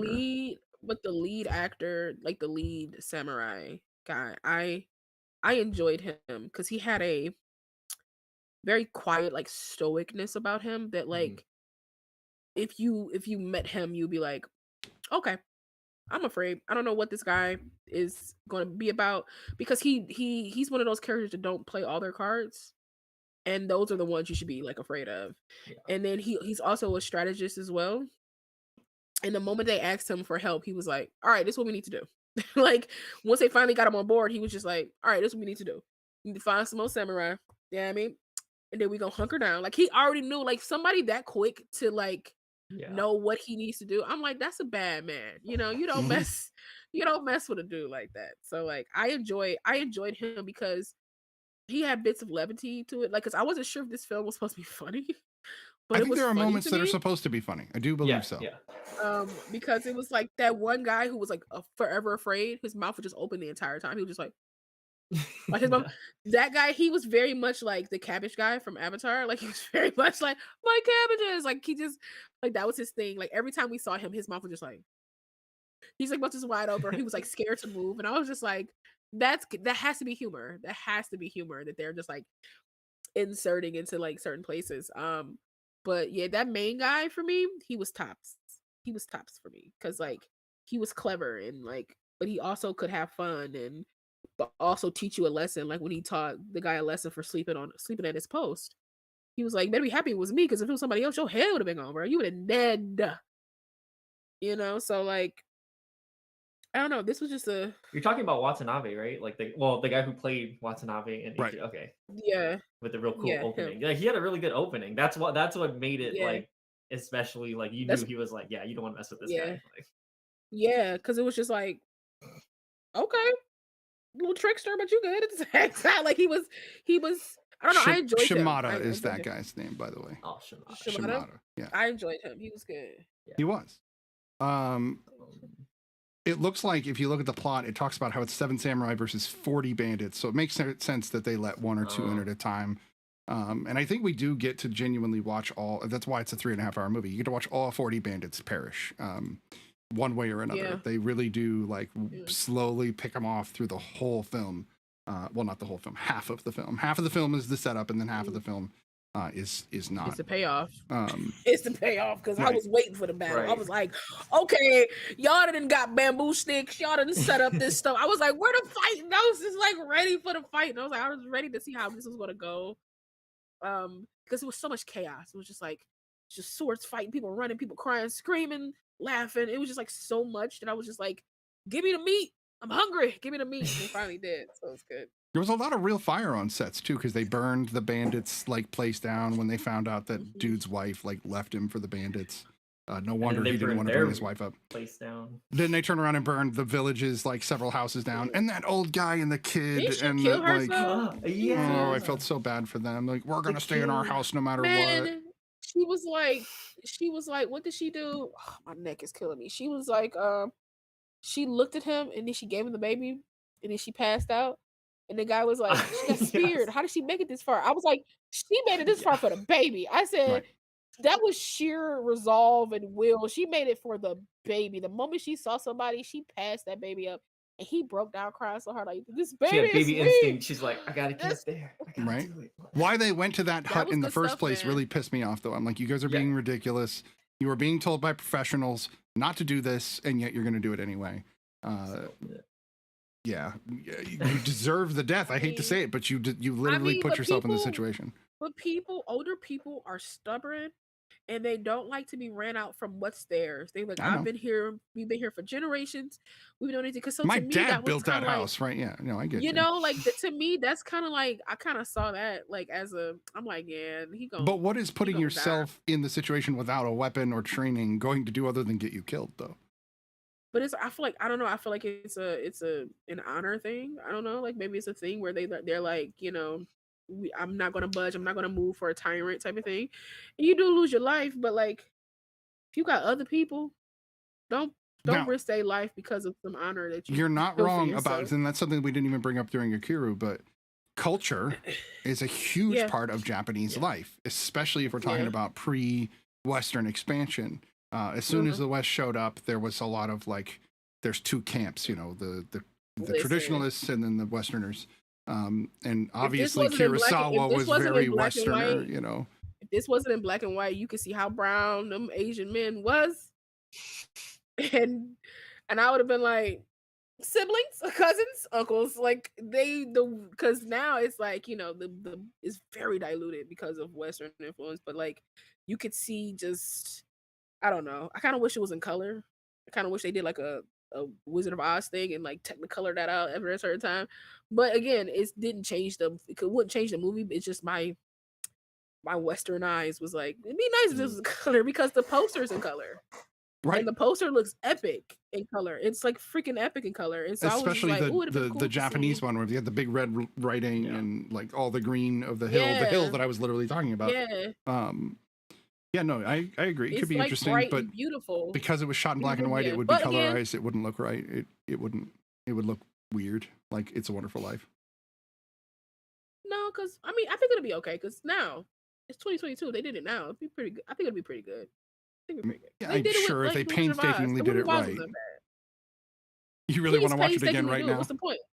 No, I agree. Yep. But some of the early colorization, you know, you watch Singing in the Rain. Some of these movies were not colorized, and they colorized them, and they No, I don't get look it. that good. So I've always just been kind of iffy. Oh, on was that. Singing in the Rain not? I swore it was. Maybe I'm wrong about that one, but I know that it No, doesn't I don't know. look. I No, don't. Singing- Yeah. No. Singing in the Rain is in color. Singing in the If Rain that was in wasn't, black, like, yeah, not that would in have blown color. my mind. I think I think like, if I'm not mistaken, I had to research. I think his suit wasn't colored or something like that. Doing the Singing in the Rain part, like they had to do something to that because that suit kept shrinking in the rain. You want a The sequel. 100% faithful remake with all current resources for the Seven Samurai movie. They did. It's called the Denzel Washington, you know, Fantastic or Magnificent Seven. They remade it already. So there you They go. Shot for did. shot. No, I'm kidding, of course. Is it weird that it took watching Seven Samurai before I realized that Three Amigos was actually a play off of Magnificent Seven? Like I saw this big loop finally where it felt like Oh yeah. they were all connected, even though it was a spoof. But it felt like almost a spoof of this in a weird way. I don't know. Yeah. I feel like it kind of was. I feel like it probably took some elements. If I remember the Three Amigos, right? I haven't seen Three Amigos probably since it came. out. But yeah, I've seen that movie too many times. I can recite it. It's I ridiculous. can tell. I can tell by the look in Well, your it came eyes. out when I was Yeah. like 11, and it was a spoof. And so comedy, Yeah. Steve Martin, Martin Short, that other guy I don't want to talk about. But that just shows you Um, how cinema and comedy and things work, because spoofs have been around like for a billion years, but like Yeah, Laurel and Hardy certain was spoofs- spoofing like the Universal yeah, 'cause movie monsters back in the certain day. spoofs only work like in that era, because if you go back and you watch stuff, you'll be like, Like Naked Gun. Go watch that now. It yeah, does not hold up. you watch it out, you'll be like, I and laughed that's at the thing this. about spoofs. That's the thing about spoofs. Sometimes they're very culturally relevant, Right. and if you're not from that era, that culture, you'll be so lost. On the spoof. Spaceballs. Spaceballs is one of those So ones because Star Wars is still so relevant. Spaceballs Okay, remains yeah, all right. relevant. The- But the what's crazy Tyler is Sword- that Blazing Saddles is still relevant only because we still have a ton of racist assholes in the world. Right, So it's yeah, relevant you're right. because of that. Yeah. But those were because Mel Brooks didn't know at the time he was making movies that would last the test of time. Because if you watch History of the World, that movie does not hold up. It's got some I gotta watch really not. Spaceballs one day. I've never seen it. Let's just change our entire the next couple. So movies, this show is now called What Lala Has Never Seen, and we're just going to start watching movies she's never seen. Now a lot of that's already true, but I think we should just change. the name. Honestly, we do that. We've been doing that since we were like the real triad. Like we I know. like watching stuff for me. But I didn't I've know been you've like, never "Ooh." seen that. But if you're going to watch it, No. you need to. There's a few movies you need to watch before you watch it, so you can catch all the references. We want you to catch all those little subtle only way references. I'm doing that is if we do it for the real study. So what I'll the do only is I'll way. set it up to where we can watch the movies that are a reference, like the weeks before. Okay. So you Alright. got to watch some Planet of the Apes. You got to watch some Star Trek. You got to watch some, which you've already been trekking, so Like- that's good. We got to watch some original Star OG, Wars. like OG, like Charlton Heston. Charlton thing? Heston, Planet of the Apes, at least the original, the first one. See, at least I So- knew that though. I ain't too. Yeah, yeah. nuts. No, yeah. But I think that would be fun. That aside, let's rate Seven Samurai and move on to Hidden Okay. Fortress, because I think we're going to have the most to say about this one. At least I know I will. So As a Star Wars fan, I bet you do. You got a lot of why don't we stuff start to with say. Lala with Seven Samurai? What do you rate Seven Samurai? Seven Samurai. I'm gonna give it the same thing I gave Ikiru, and I'm gonna give it an 8 because, again, not my aesthetic essentially, but it was a very nice watch. Very dynamic shots. Acting was great. I think I had another word, but my brain just died for a second. Sorry. She just the started going acting through the was- filing cabinet. Great, there's the word. No, seriously, great. I guess that's the word. And again, because it's like a cultural thing, sometimes the acting for me is because I'm so used to American cinema, American acting, American inflections. Some stuff for me, I was just like, I would have did that different. But again, it's the 50s Japanese too. sensibilities, It's a different yeah. era for me. Well, put Yep, you know this what I mean? against All of other that- films at the time. These were much more dynamic, exciting, lots of quicker cuts compared to these Yeah, oh, for long Gone sure. with the Wind style And- epics that they were making. They're ahead of their time. Listen, Right. these long car counter scenes, yeah, nobody needs that. That But I'm poor gonna rag on movie. that movie till the end of time. That poor movie. But yeah, I give it. No, you know what? I'll give it an 8.5. I'll give it an 8.5. Just on the basis of like the cinematography is amazing. Just the things behind the scenes stuff for me is why it gets a 0.5, because like 3 hours worth of film in the 50s is nuts. The fact that it had an intermission, it was giving because I've seen this movie first, it was giving everything everywhere all at once with the whole like ending scenes, and you thought like the movie was ended. Because when I was in the theater, I was like, wait a second, this movie, oh no, it's part of the movie. So like, so for me, that kind of made me laugh in the middle of this movie. And it's kind of funny, like this movie has like some levity to it, even though it's kind of dark, it's kind of like heavy, but it still had like a little bit of levity to it. Especially with the drunk samurai for the most part, but also he was part of the drama. So yeah, 8.5. 8.5. How about you, Tyler? I'm gonna give it a 7 samurai. No, I'm gonna give it. Ah! I give This it is 7 Tyler's last samurais. show. With Um, that 7. I'm gonna give it the same thing I gave it the last one. I'm gonna give it a 9. The more I think about it, I actually do appreciate the length, because I think it's supposed to parallel how we're enduring, they're enduring like through the like against the odds. So like we're also enduring and watching them persevere through like constant. Okay, so based on that, have you guys seen The Bubble? Judd I haven't seen Apatow's The yeah. Bubble. So this movie gets wildly panned. People did not like this movie. So I actually thought it was funny. And so there's a lot of amazing actors in it across the board. The movie is 2 hours 5, but it's a comedy. The fact that it's 2 hours 5, but it's a comedy is really kind of goes against comedy tropes, which is they're supposed to be short, they're supposed to be to the point, make enough jokes and move on. But the movie is about people being locked in COVID lockdown. And so the length is part of the joke.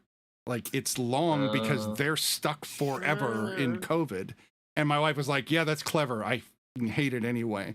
And I was like, I know, but like sometimes what's happening with the film and the length of these shots is part of the point. Sometimes. And Apatow is that kind of a director where he would use the length of the film to make a point. And the movie is self-aware, so you should watch it with that in mind, knowing that it's long. It's on Netflix, but it has Pascal in it. It has David Duchovny in it. It has Keegan Michael everybody. Key. Like it's huge. It has everybody. Karen Gillian's in it. She's actually the main character, and she does great. I think you guys should watch it. But it's the point. So Seven Samurai, in the same way, they spend half of the movie gearing you up for what they're going to do, and then they don't want it to just be 20 minutes long because they spent half the movie setting that up. So why would you so we've got to gather the samurai. We've got to. So I think the length is a huge factor. I agree with you on that. As weird as it is on Netflix. It is a Netflix original. Yeah, it's a Netflix original. Not that anybody's going to like it. You're probably going to all come back and go, never listen to SniDBitS recommendations ever again. The dude does not know what he's talking about. So that's actually my new TikTok thing is recommendations from SniDBitS that are trash. That's my name. Yeah. So there's no series happening then, is what it boils down to. Okay. Yeah, you've got 0 episodes, right?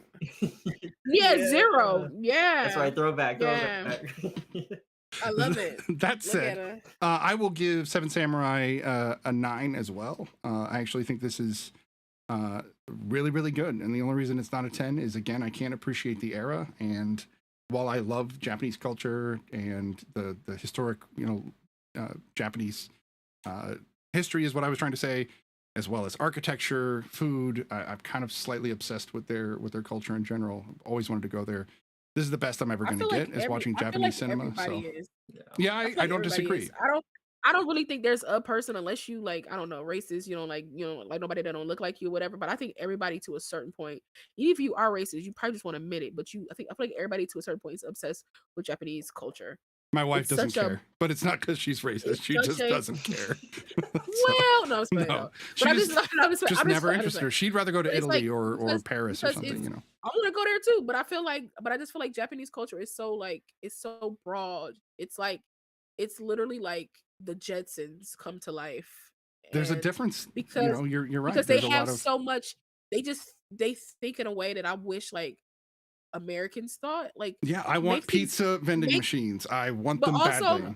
But also make things a little easier for us. Like, I feel like they streamline things for except for there's really weird rules. If you go to a ramen house in Japan, there is, like, you can't talk to the person next to you, otherwise it's considered rude. You need to sit down, eat your ramen, and leave.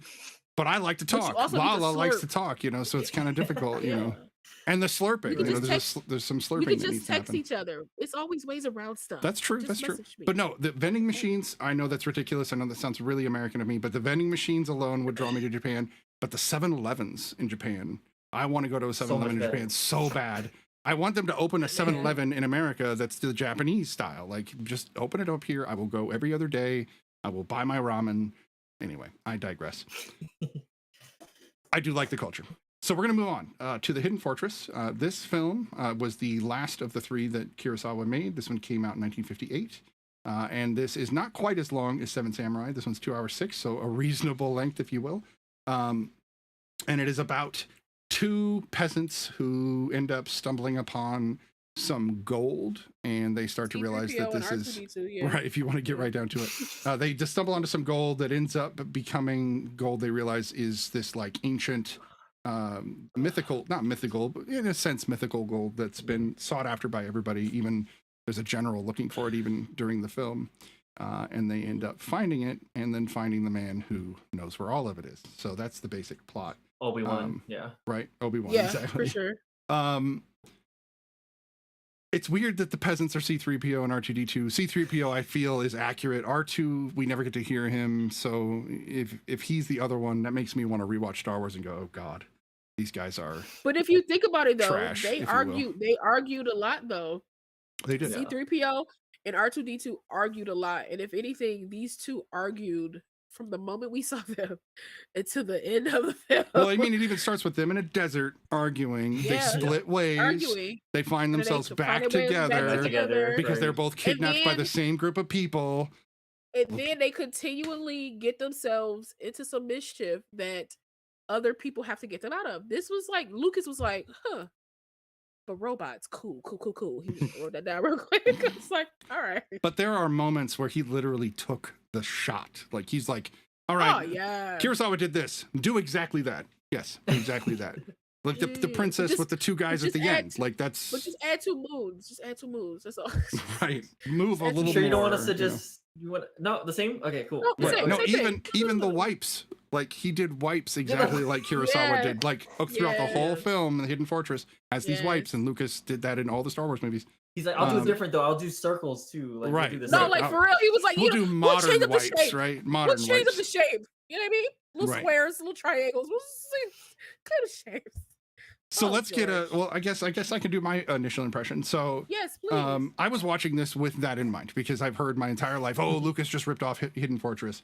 And, watching it as a film, I don't agree with that. This film is about, a guy trying to save a princess. That's not what happened in Star Wars. He didn't try to save the princess. She was perfectly fine saving herself. And it was about gold and trying to escape one community that's been totally destroyed by this army and move to Yeah. another. So in that principle, It's no, heavily there's influenced. not It's there's not- nothing related to Star Wars, Yeah, right? It's heavily influenced. It's heavily though. influenced, Yeah. but the things I used to hear about this movie, because I heard a lot of like snooty film critics be like, "Oh, he just ripped it off completely." And when I watch this, I'm literally watching it going, "When is the ripoff going to happen?" Because I didn't see a Right. ripoff, right? It wasn't like taking somebody's joke and saying it verbatim. It was inspired by the joke, if anything, and then the sensibility of the joke, and then a couple direct shots, but at the same time, who doesn't do that? Excuse me. Who doesn't take a sample from an awesome song?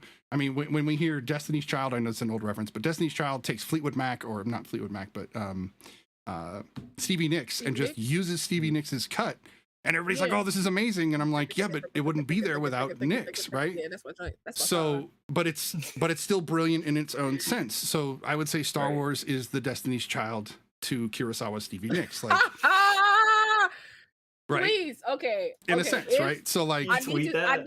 I need to say this just in case she watches this episode. Aida, if you watch this That was episode great. and you're clipping, clip that. That's the clip, because that is hilarious. Please. but it's true. Please. It's not that they No. both aren't great, No, right? They are great, A but hundred, no, Yeah. 100% spot on. Yeah. But it's amazing that you made that correlation. It was amazing. That's all I'm saying. it's because I was just weirdly listening to. I was love watching a it. guy listen to Stevie Nicks' cut of 17. Yeah.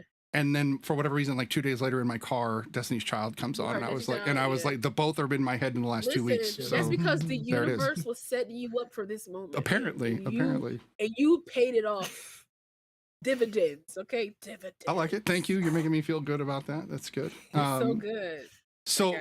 overall, the movie was much like the other two, where I had to take it in chunks because it's still, there are some Yeah. pretty 50s moments where things drag on a little longer than my sensibilities are used to. What's weird is the shots in Star Wars are as long as the shots in this movie. They do have those long takes that Lucas did. That's something that up Star your Wars is. era, though.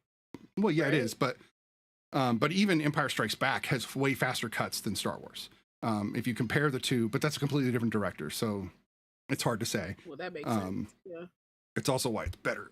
Anyway, I could dog on George Lucas a lot, but We can. but I I'm love a him as a fan. Listen, I'm a producer and a fan story of the. writer. But I I'm think I'm a fan of the writing and the producing, but sometimes that doesn't correlate to you being a director. the directing, Because like he showed that he I can always direct say- with Star Wars, but he was also he Yeah. made a pretty simple 3-act story. Like there's nothing like yeah, but I also feel you know, like amazing better- about J.J. most Abrams. yeah, exactly. I There's feel no like again, there's most- nothing wrong with it. It's just most fun, right? directors, good directors for me personally, have taken an acting class or two. Hmm.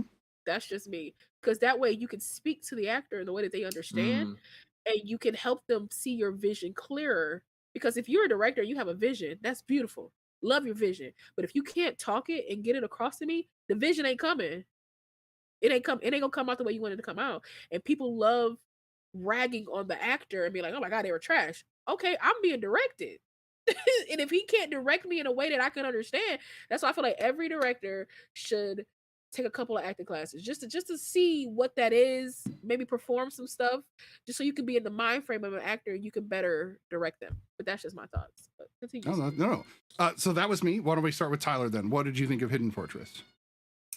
It was cool to finally see like the CinemaScope, like widescreen, and him like Yeah. completely be a natural at it. Like he showed the scope and epicness of everything.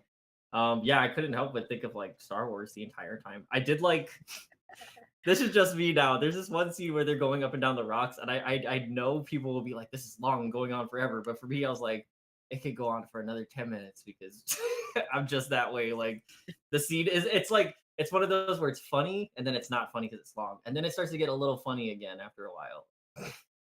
But it just kept going.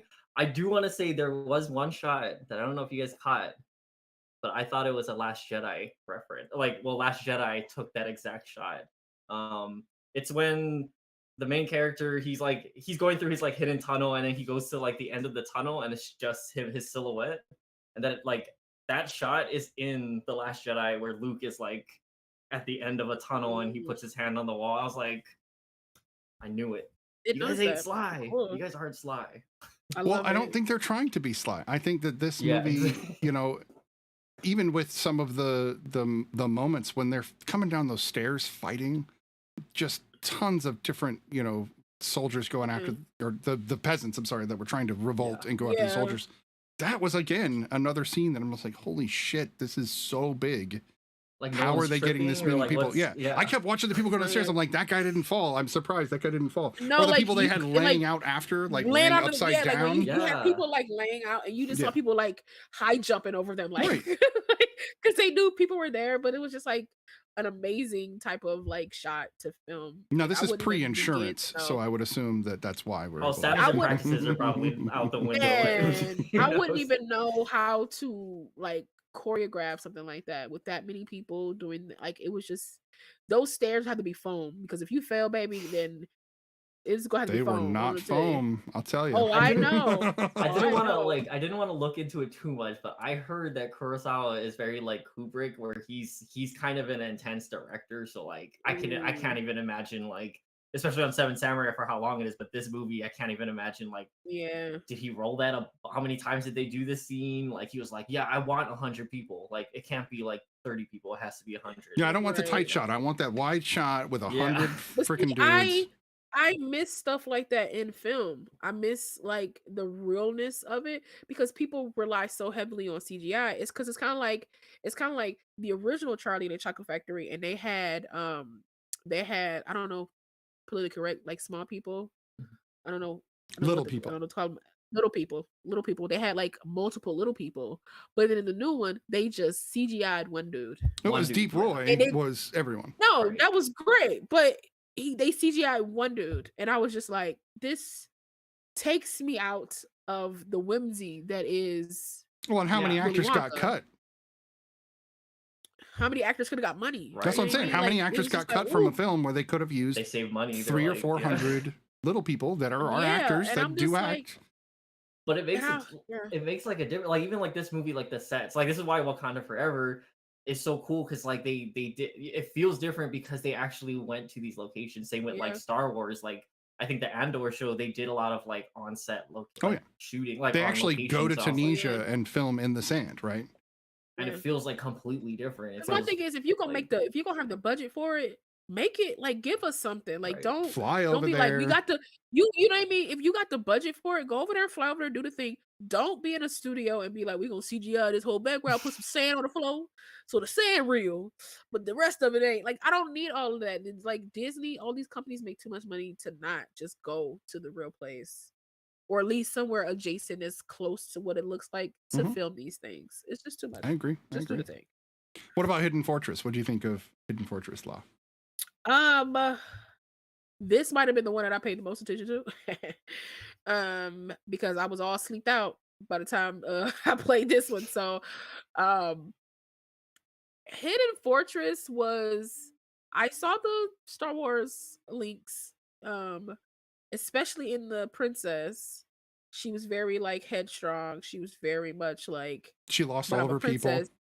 She's like, listen to me. I know what I'm talking about. She didn't present to be scared, but you could tell that there are probably times where she was, but like she's a princess. She has to put on like a type of front or persona that she's like in control, which I never not thought she wasn't. I was like, okay, I kind of she can handle herself. She's fine. But I mean, she was annoying when she spoke, though. I will say that she was very. You're glad they made her mute through most of the movie, then. Oh Lord have mercy, yes. Because I don't know if they recorded her talking and then they changed the tempo of her voice, or they pitched her up some, or if that's just her talking. Because I was just like, willing to bet. Why is she this loud and squeaky? I was like, why? This is not a princess I want to follow. I'm about to go to the opposite side because I don't want to follow this. This is not what I want to follow. This is the culture, though. especially This is the like, end, you know, especially. the culture would My have been that God. she absolutely would have need to have been followed, and there would have been no choice. Right. No, for sure. No, for sure. Even But with that I would voice. have defected. It's fine. I would have just been by myself. It's cool. I'm yeah, Yamana now. I'm done. I'm just switching I'm sides. out. I'll be on the other side. I do like though that because like I don't know. I just want to stick with her for a little bit because I could just see the Princess Leia influence because she's heavenly. Because Princess Leia is very influential and she doesn't have to like shoot a gun or punch somebody in the face. She can talk and change like nations. She's like literally like Helena Troy in a sense. Like she could just like say a thing and people will follow her, stuff like that. And so like Princess Yuki is the same way. Like she's the same way. Like she literally sang a song and changed the dude's mind. Like dude was like, she right. I'm gonna save y'all. And then she sang a song. Like I enjoyed every aspect of it. It's to me, this might have been the silliest film. Well, of the two three. dudes, right? Tahi Yeah, and Mata Sushi is the other guy. Those two dudes were goofy. Sushi and Tahi. They just like super goofy, but they were. I don't know. I liked the silliness of it. I liked that there were moments of like seriousness, like when she saved that girl from being like pretty much a prostitute. A slave. And she was like, she was like, Yeah. she was a prostitute too, though. Like Right, she was right, slave, right. but she was. But he literally said, They I was bought like- her, I own her, No, I for sell sure. her I was out. like, So he was pimping her out, you know. I was like, sir. But I love that she saved her. She was like, these are my people. If I can't save my people, like what's the point? Right. Of me even trying to get to safety if I can't even save people in this moment. And also she got some perspective by being like, she's kind of like Princess Jasmine in a sense. like she came from her castle, went amongst the regular people and was like, well dang, this is how they're living. Well, we got to change this because this can't be how they're living. But I thought it was a fun film, very interesting storyline. Because the Obi-Wan of this, his whole mission was to make sure that she was safe by any means Right. necessary. The gold And was you a could see secondary that. thing to him. Yeah, it was a secondary thing. She was what mattered to the point where he was like, listen, I'll kill you if you touch her. Like that's just what it is. Like, Right.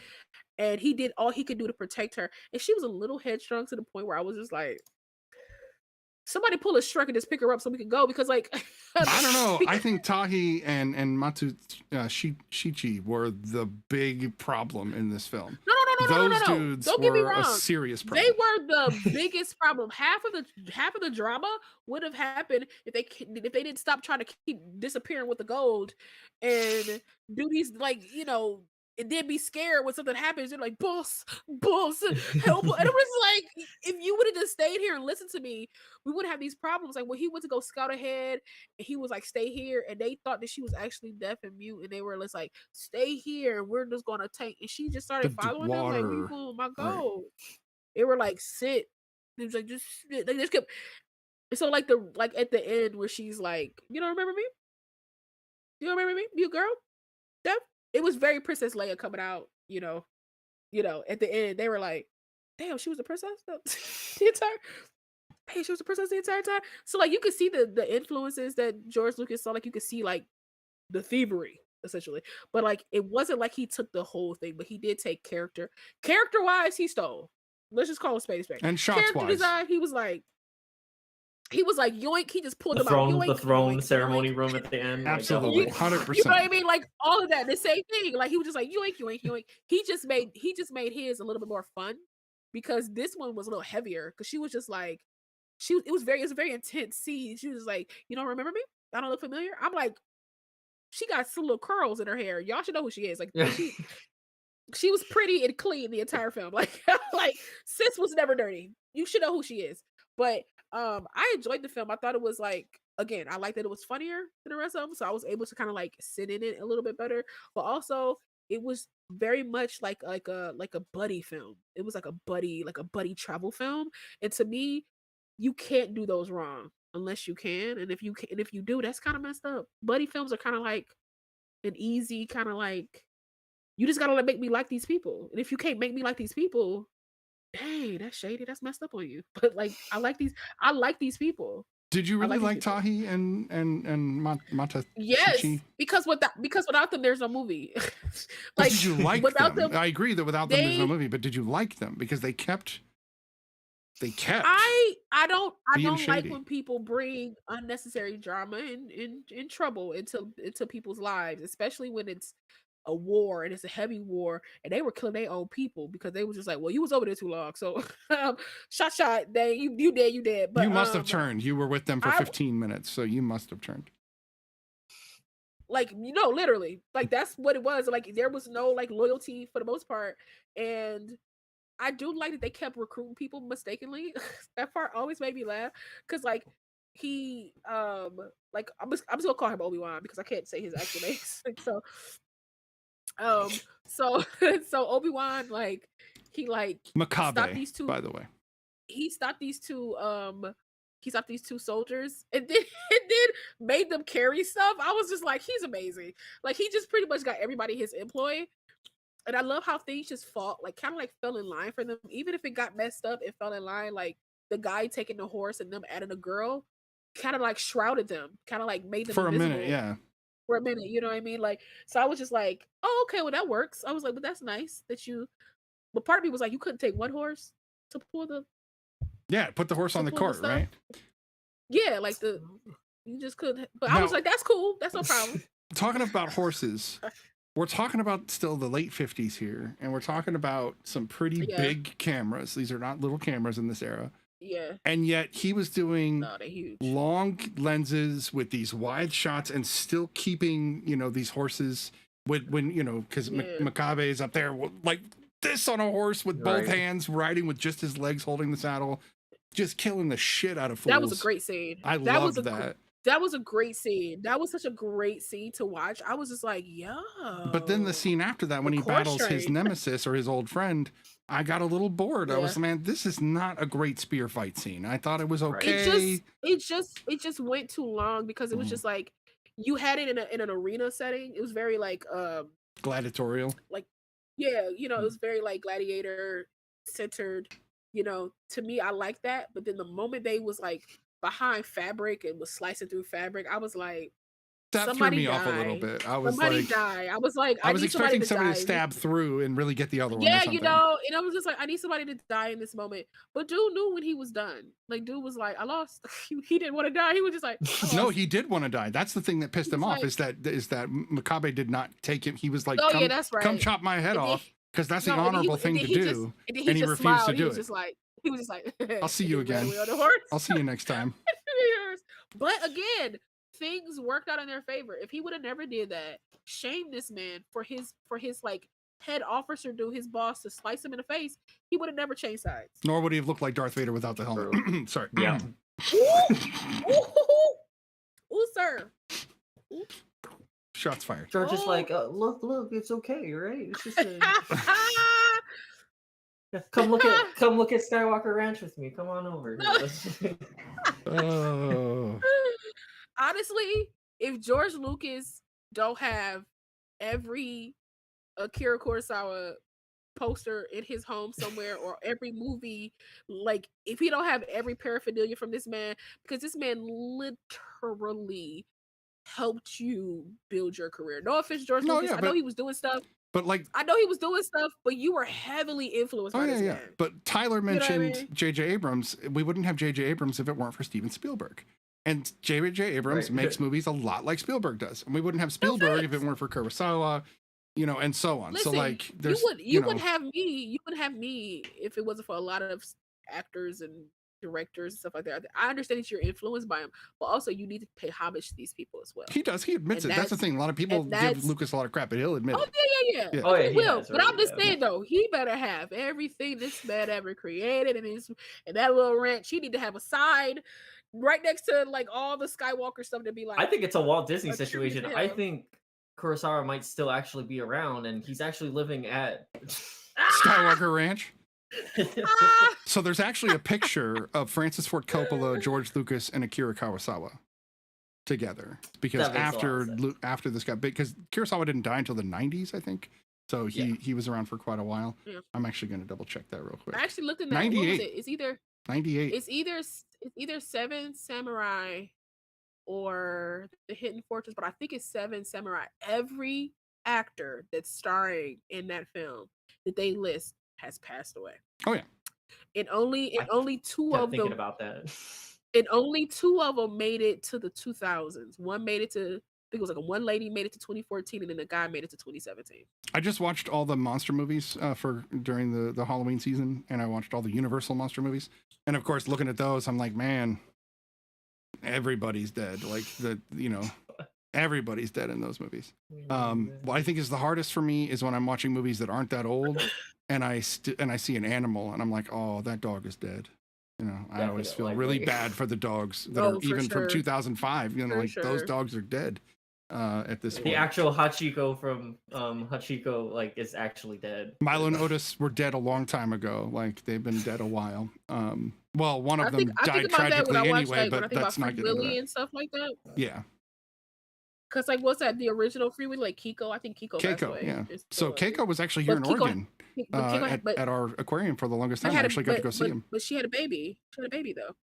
But then they moved her to Iceland, and she died in Iceland. So. Yeah, I'm like, come on, y'all. Let's. We had a legacy child, and y'all killed the baby. I was like, come on. The first two Free Willies might be one of my favorite animal films of all time. If I'm being honest. Animal films. We have not done animal films yet, but if I was going to pick an animal film, Air Bud. Dude, no, I'm into the 7th Air Bud. Okay, if you're going to go for Air Buds, you got to get way down the line. I loved Benji growing up. I thought Benji was amazing. So, but that's also what about an 80s Beethoven. Nope, that's my wife's jam. I used to love TBS. TBS knew they was replaying some Beethoven every 2 seconds. TBS is like, we got the lock on Beethoven. I swear they had a contract with them. They had like a Babe. I think Beethoven Babe. I don't think I've ever seen Babe, honestly. Or the sequel, the Babe. Or either of them. Even though I love James Cromwell, I think he's amazing. Man's Best Friend. Listen, that movie. Now we're getting into horror again. That movie freaked me out as a child. That dog was going rabid, crazy. But I loved every bit of it. That's how. But then I learned empathy after a while, and I was like, I should probably keep this to a minimum of me liking psychopathic things. Calm down. This is why they're horror movie fans, because we do love those things, but we like them in the movies, right? It's in the movies. No, Yeah, sure. Yeah, in the movies. So if you want to see a black and white version of Star Wars that's not in space, watch Hidden Fortress and you will get what you're looking for. Anything else you guys want to say about Hidden Fortress before we rate it? Because we are at the end of the show. No, I thought it was a good film. No, we can rate. Excellent. Snitty, what's your rating? Well, my rating. Yes. I thought that Toshiro was phenomenal in this film. I loved his mustache in this movie. I think he did such an amazing job. And he was good even when he wasn't talking. You could catch his expressions. You could catch what he was trying to do. The acting was phenomenal. Again, epic screen cinematography in this film. He really did a great job with some of those really amazing shots. The scenes on the slopes that Tyler was talking about, I kept getting butterflies because I thought they were going to fall, and I kept feeling like I was going to fall down that hill with them. That's good filmmaking if you can make me feel like I'm going to fall down something. And that happened a couple times because they kept going up these freaking slopes, man. Like, why are you going up these slopes? I just thought, do you remember this, that they reference it in film school like all the time, the Potemkin, Battleship Potemkin, the steps. I don't know if you know what I'm talking about. I don't. It's a super famous scene where they film people running down, like falling over. There's like a baby carriage that's going, film school, sorry. No, please. That's why we want to hear about it. I wish I was the film school. Well, there's this, which is talking about this better, and you don't have to deal with student loans, like right, and you don't have to deal with film bros that are like, facts. Dude, Pulp Fiction is the greatest film ever made, man, ever. I had a nickel. Right? Never seen it. You've seen Pulp Fiction. I'm good. No, I've seen bits and pieces. I've seen scenes, but I've never seen it all the way through. I've seen. Do we have to do a TNT Tarantino had that now? on lock. Man, we might have have to. to. You know the wallet, bad motherfucker. You never. you don't know. No. Say that one more time. Say that one more time. Say what again? Right. I've seen like in my brain right now. There's a scene where they're in the car together, and I think like Samuel L. Jackson's character is driving, and they're having like a dialogue. There's a scene where they're like in a hotel or something like that, and John Travolta's like standing up, and they're talking to a guy. But Sam Jackson's like eating a burger. Or that's the scene. Like that's the say what again. I've seen clips, but I've never seen it start to finish. There's this little thing I like to say before anyway. Tyler. It is a good movie. I don't think it's like this, but it is good. It's worth watching. Pretty cool. And now that I said I didn't watch Pulp Fiction, he was like, I'm gonna have to reevaluate how I feel about this. No, this is good because now we gotta put it on the show. Like we do, but it makes me want to like maybe put it against other things rather than doing a whole Tarantino night, because the whole Tarantino night. Although we could do Django. Have you seen Django? I've seen Django. Have you seen the Kill Bill movies? I've seen Django. I own the Kill Bill movies. Yeah. Have you seen Reservoir Dogs? I like Reservoir Dogs. No, but I own the DVD. But I never seen. Okay, so have you seen 4 Rooms? Oh, I haven't seen that. Oh, okay. Well, it's not all Tarantino. It's actually Robert Rodriguez. It's an anthology actually.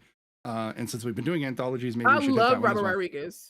So I'm obsessed with him. There's also Hateful Eight. Any man that can, I own that. I've seen that. Any man that can make Spy Kids in one breath and then turn around and make like Planet Terror in another one, he has my heart for all days. Okay.